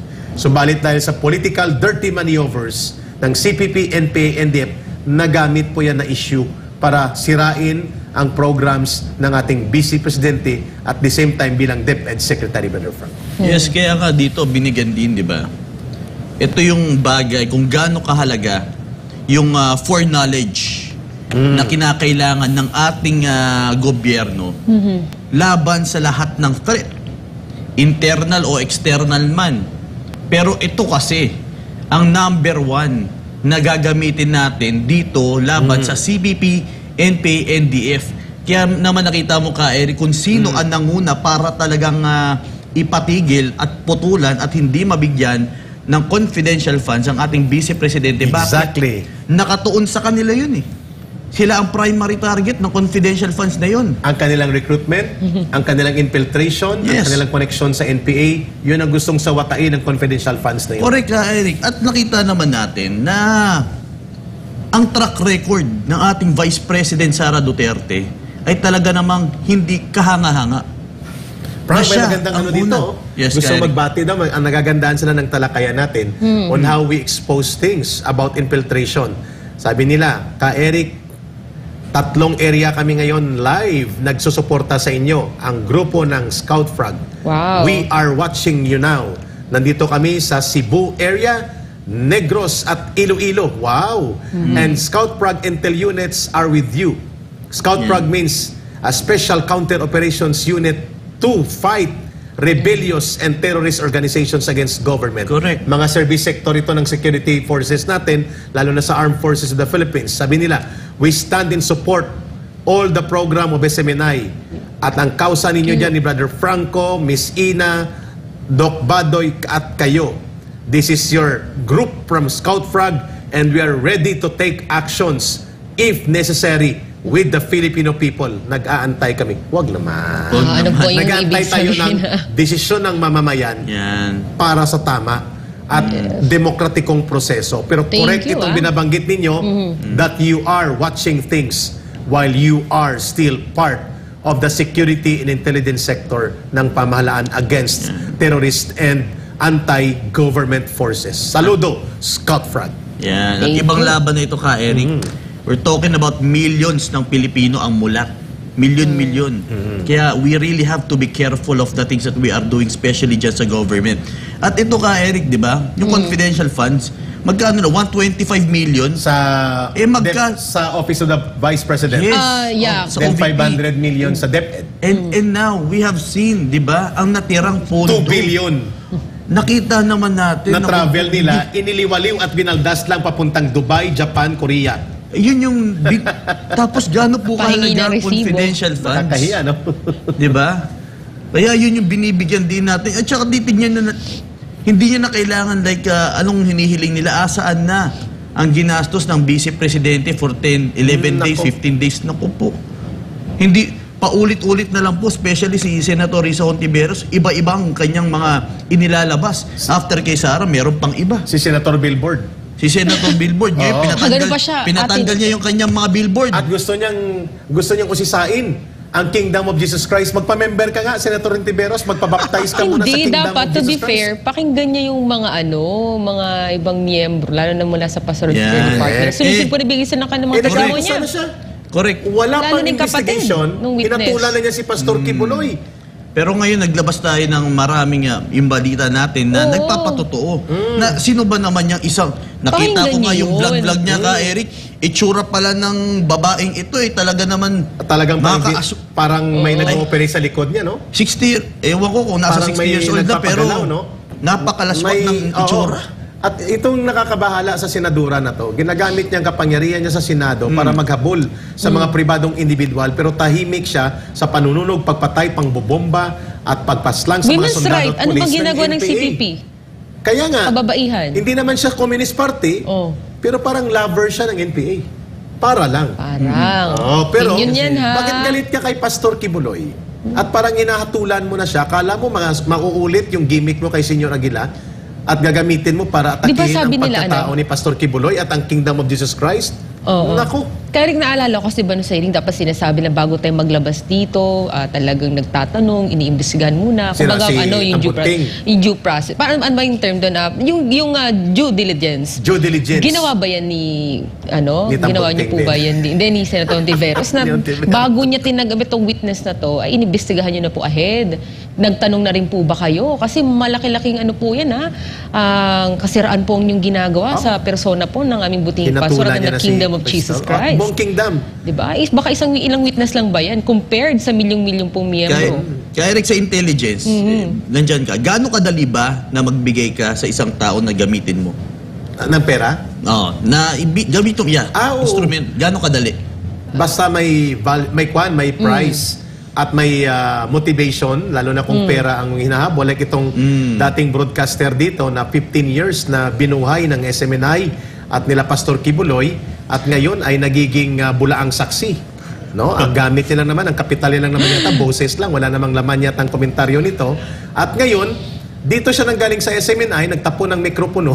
sabi niya pa, sumikat daw eh si Mene dahil sa kanya. Sumikat siya dahil sa kilalanan siya ng taong bayan. Kung ano ang kanyang kulay. Pero ito pong punto namin. Balik natin dito. Hindi ko kinaya. Ayanan natin yun si Hindi ko Mr. talaga kinaya. Si Sino Mr. man siya? Tapon microphone. Oo, No? baka. Excited, no? Nagdabog pa siya. Nandito ako nang mangyari yun eh. So na yun ng 2022, nagdabog. Grabe, panoorin mo yun kung sino nakikinig ka man. At ang pronunciation niya ng mocha, mocha. Yung alter ego, after ego. Okay. Pero anyway, balik tayo dito kay Senator Ontiveros. Bakit mo pinag-iinitan ng Kingdom of Jesus Christ? Siguro, may kursonada ka na gustong gawin sa Kingdom of Jesus Christ. Magtatayo ka rin ng sarili mong religious denomination. Libre ka namang mangarap ng ganyan, pero yung gagamitin mong Senado para mag-persecute ng mga individual na mga tao in the guise na ikaw daw ay concerned sa mga kabataan at kababaihan, unahin mo muna ang mga pinag-rape ng NPA. Right there sa inyo, nung kayo'y nag-Senate hearing, naririnig mo via Zoom ang testimonya ng mga kabataang NPA na pinag-rape ng NPA at pinagre-recruit ng mga minor de edad, like sila Shane. Tahimik ka, tameme ka. Ngayon pa, imbestiga ka. Huwag mo ngang gulat-gulatin ang taong bayan sa paggamit mo ng pagkasenadora mo. Ano, ipapatawag mo rin ako at ipakukulong? Dahil nagtatanong kami kung anong motibo mo sa Kingdom of Jesus Christ. Bakit idinadamay mo yan pati sa SMNI? Sige nga, paramihin mo ulit ang billboard mo. Hindi ka po mananalo kapag tumakbo kang presidente. Sapagkat alam mang taong bayan kung gaano po ka-oportunista ang politika ang ginagamit ninyo. Correct ka, Eric. Kasi hindi naman yung basihan para makuha ka ng boto ng Pilipino. Hindi mo kailangan manira ng tao, magpasikat, magpatayo ng maraming billboard para makilala ka. Hindi yan na magiging batayan mo. Ano sabi niya, Frank? West Philippine Sea. Atin to. West Philippine, yun. Pwede yung mukha niya nandun. Langoy. Mukha niya nandun, laki-laki ng mukha niya. Ang difference yan ka, Eric, matatalino na mga Pilipino. Hindi mo mauuto sa billboard na West Philippine Sea yun. West Philippine Sea. Hindi nag-iisip na mga Pilipino ka, Eric. Hindi ganun. Parang siya lang ang may karapatan na magtanggol ng West Philippine Sea. Correct ka, Eric. Overacting. At yan yung mga bagay. Kung gusto mong makakuha ng boto sa ating mga Pilipino, ay maglingkod ka ng totoo. Yun. Ang ating former President Rodrigo Roa Duterte, ano bang, nagpatayo ba yan ng mga billboard? Wala. Kada proyekto ba yan? May mukha niya? Pinapatanggal nga niya. Pinapatanggal Nagagalit pa siya niya. pag may billboard at may mukha Ayaw niya. niya ipakita ang kanyang mukha. Gusto ng taong bayan ipakita. Siya mismong ayaw. Diba? Bakit siya binoto? Hindi dahil sa billboard. Hindi dahil sa mga isyong pinapakalat niya kung ano-ano. Yun yung paglilingkod niya sa taong bayan ng totoo.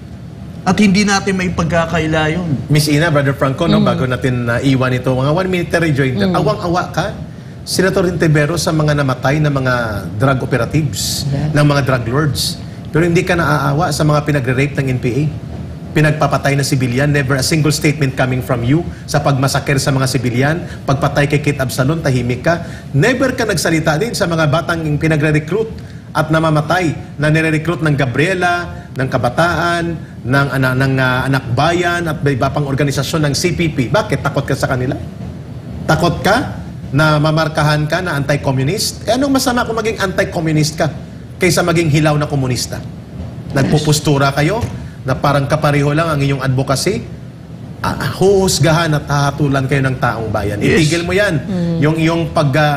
Yung layunin mo na gamitin mo yung mga gawa-gawang kwento ng human trafficking, rape or abuse na ginawa ni Pastor para i-persecute ang isang independent and legitimately established na denomination ng Kingdom of Jesus Christ kasi hahatulan ka ng taong bayan sa iyong mga ginagawang paggamit sa poder sa Senado. Eric, child trafficking gusto mo na obvious? Andiyan si Franz Castro. Oh, yun. May video pa kami. At may may pending case pa. Ayan ang obvious na may video na marami nag-testify. Yan ang questionin mo. Yes. Ba't pupuntahan mo yung isang babae na parang di mo alam, yung itsura pa, labas-labas ang napakawalang kredibilidad naman. At matagal nang itinuturo ito na hindi makausad ang kaso sa US sapagkat wala siyang witness credibility. Kaya hindi na 3 years pending ang kaso ni Pastor doon. At hindi nga makausad dahil walang enough evidence ang prosecutors. Walang ebidensya ka, Eric. Hindi tumutugma. Hindi na. Mismo doon na sa Amerika, wala na may magawa. Pero tapos bibit-bitin mo dito sa Pilipinas. Pero ang nangyayari siguro talaga ngayon, ka Eric and Franco, mga kababayan, political witch hunting talaga. Yes. Yan ang lumalabas. Political season maaga pa. Kung titingnan natin, I think mga kababayan natin, hindi naman yan na bulag, no? Talaga nakita lang sitwasyon natin. In fact, mas lalo nga nakikita natin kung sino sa ating pamahalaan ang mga oportunista din. Yes. Nagagamit ang mga issue para sa kanilang interes. Nagkakamali po kayo sa mga panahong ito. Dahil sabi nga, ang aga-aga pa para mangampanya kayo. Pero maganda na rin kasi nakikita natin kung sino yung hindi dapat pagkatiwalaan muli ng ating mga kababayan. Pero may maganda kang commentary.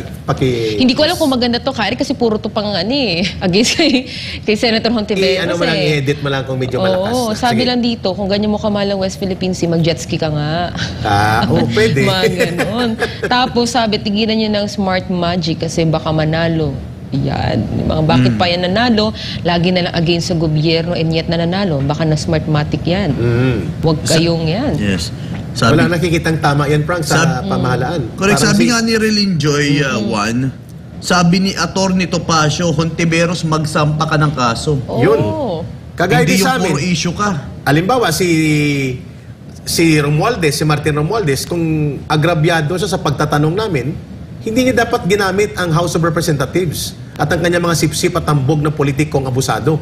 Nagpay siya dapat ng kaso. Correct. Yeah. Yun. At harapin natin doon sa proseso ng tamang batas. Kaya Rick, bakit niya ginawa yun sa Senate, nagpagawa ng ganong klaseng is that parang lumalabas kasi ito na parang isang structure ng propaganda din Sa House of Representatives. Pagpapakita yan. Oo. Diba? Iyon ay pagpapakita na poderoso sila. Kaya nagalit ang mamamayan sa inyo. Because we know the limits and the boundaries of our freedom of expression and freedom of the press. And the limit of that ay ang mga batas tungkol sa libel, cyber libel. So you go to court and prove na kami nag-abuso. But do not use the weight and power and authority of the government and the resources para kami ay atake na wala kaming kalaban-laban sa inyo. Kaya kami nanindigan during the House Committee hearing. Ulitin namin sa inyo, kayo ay may katungkulan na sumunod at kilalanin ang batas. Sutulungan ninyo kilalanin Ang konstitusyon ayaw niyong kilalanin. So sino kayo?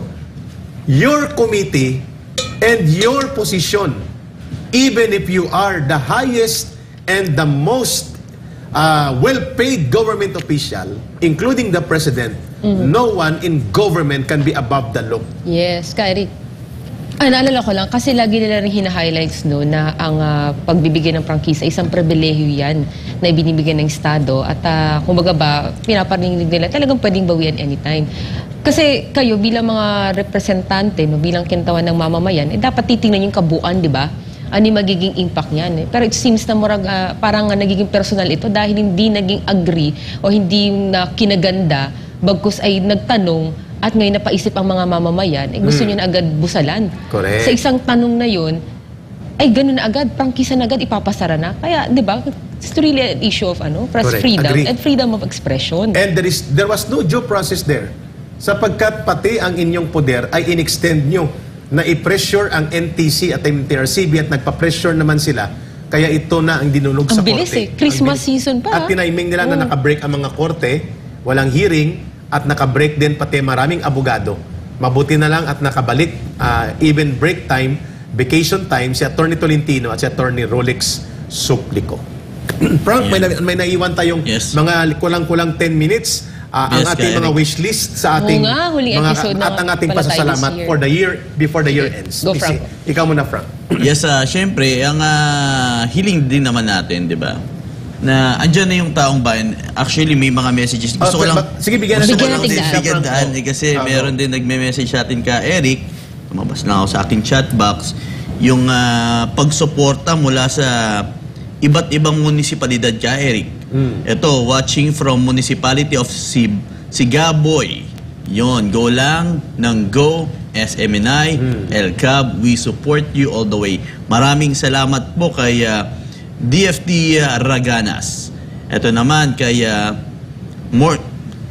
Morningstar. Ito para random tayo ka, Erika. Basahin ko rin to. Ganon din naman si Duterte. Ginamit niya din naman ang Kongreso noon para mapasara ang ABS weather lang. Mali. Hindi. Mali ka, Morningstar. Mabuti nakikinig ka. Salamat. Ang ABS-CBN ay 2015 pa wala ng franchise. O yan. Expired franchise. At ang kanyang pag-operate for 6 years ay provisional authority na ibinigay lamang ng NTC under the Office of the President. So anytime that year, in 6 years, kung gustong galawin at ipasarado ni Digong yon, sarado na. That's number one. Klaro, kailan nag-expired? 2015. Hindi siya binigyan sa ilalim ni Noynoy Aquino. Anong weather? Ikaw siguro ang dapat mag-realize kung anong mga pinagsasabi mo. Sa bagay, bayaran siguro ng troll ito. Na normal naman ang troll season ngayon. Ang kanya mga line ay linya yan ng mga doon sa mga nababayaran ng mga trolls. Okay pero lang sige lang ka, Eric, okay lang naman yan ay para sa mamamayan. Ipaliwanag natin. Number 2, ang mga violations ng ABS-CBN, malinaw po ay mga pandaraya sa buwis. Pandaraya sa inutang nila sa gobyerno. Saan kami nang daya ng buwis at saan kami umutang sa gobyerno na dinaya namin at inikutan? Pandaraya sa kanilang mga manggagawa. So mag-ayos-ayos ka sa iyong mga pananaw at sana magbagong buhay ka sa darating na bagong taon. Eric, baka hindi lang yun ang kakulangan minsan sa ila. Pag hindi sila ganun kaalam sa isang bagay, right away makapag-judge sila. Kaya syempre, di naman natin maiwasan na may mga ganyan tao. Kaya kinakailangan po natin talagang saliksikin. For example, sa ating laban, sino ba si PNP, NDF? Diba?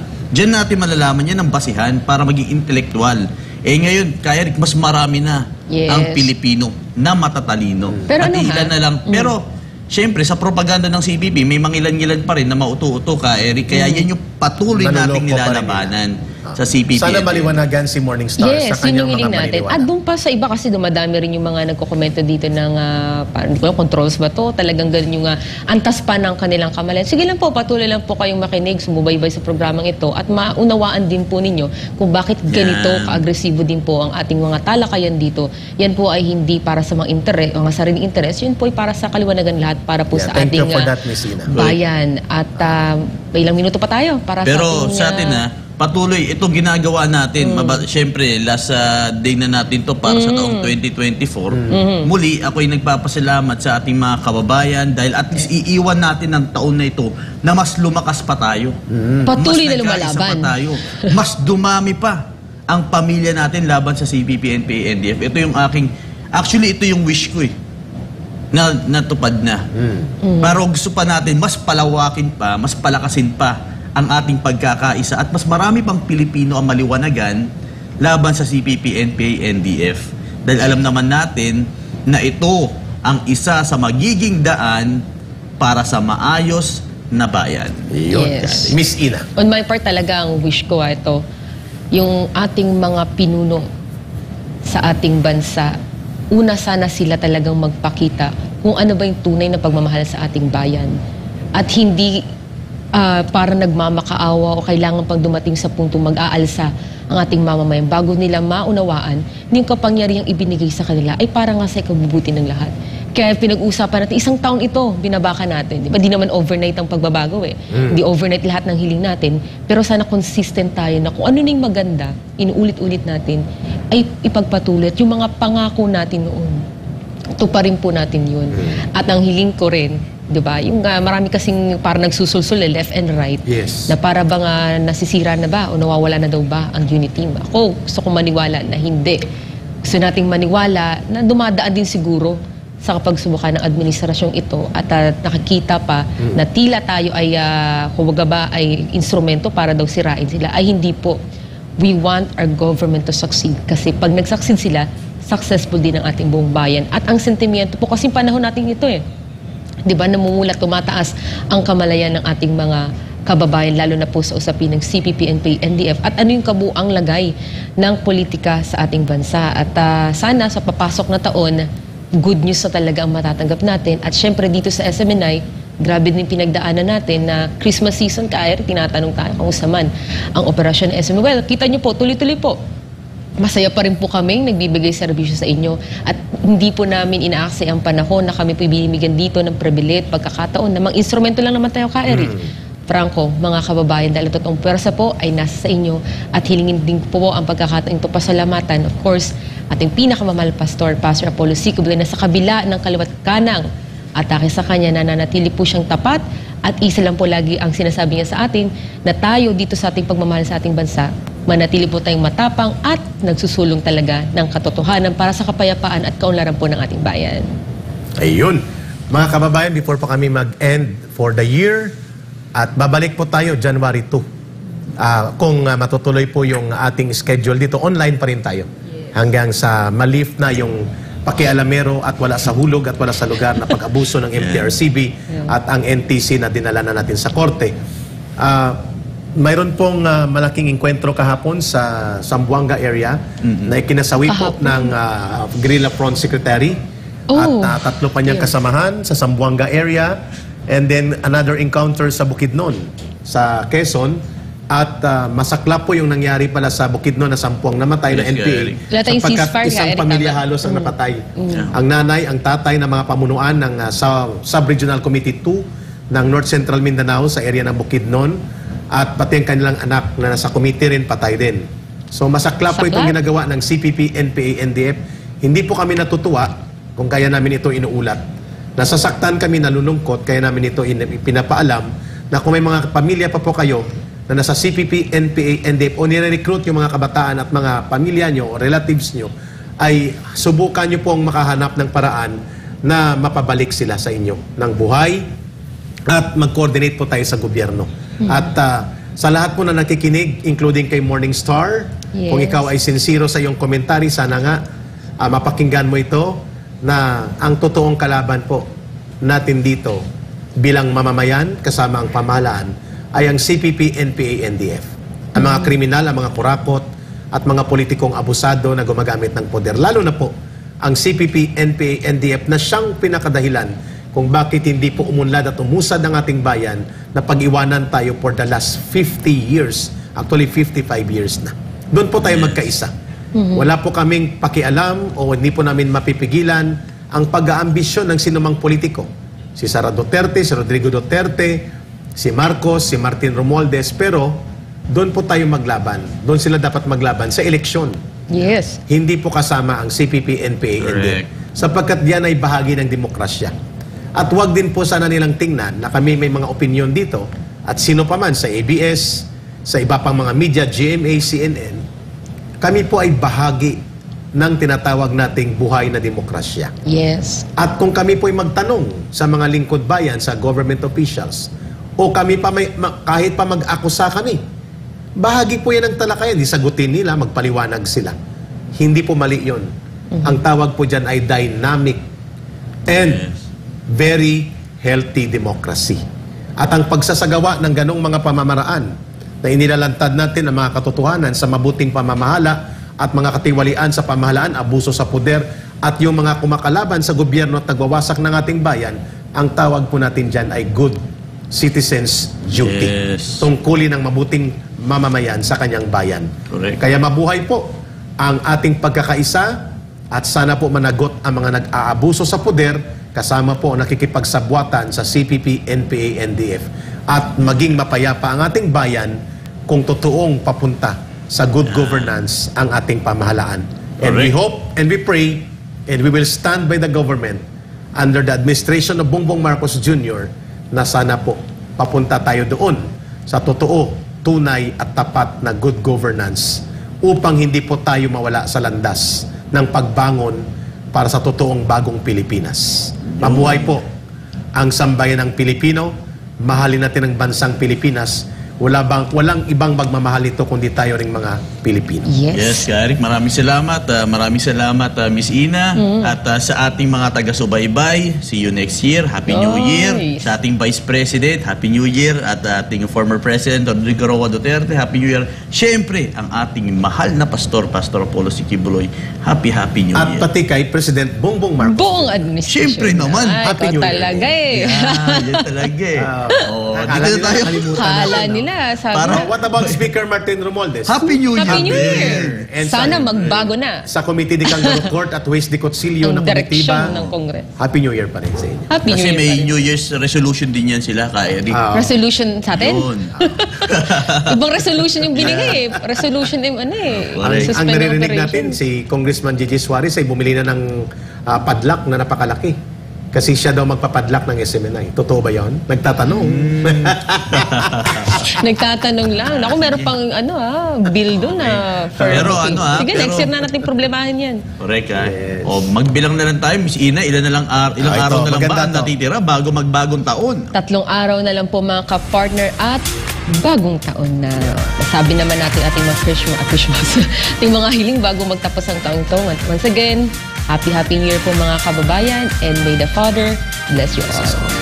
At yan po, naging talakay natin sa araw na ito. Sa susunod na mga araw po muli, magkita-kita tayo at muling pag-usapan ang mga mahalagang issue dito sa ating bansa. Maraming salamat sa ating pinakamamahal, kagalang-galang at buting pastor, Pastor Polo C. Quiboloy, dahil katulong tayo sa kanyang ministry sa paglalahad ng mga katotohanan sa ating bayan. Sa muli, ako po si Franco Baranda. Ako po si Ina Mortel. At sa pangalan ng isa pa naming kapanalig at kasangga sa Laban Kasamang Bayan, ang isa sa mga co-anchors namin, si Doc Lorraine Marie Badoy, ako naman si Jeffrey, Brother Eric Celis. At ito ang Laban Kasamang Bayan para sa Diyos at sa Pilipinas nating mahal. Happy New Year! Happy New Year, Ma'am Lorraine. Happy New Year.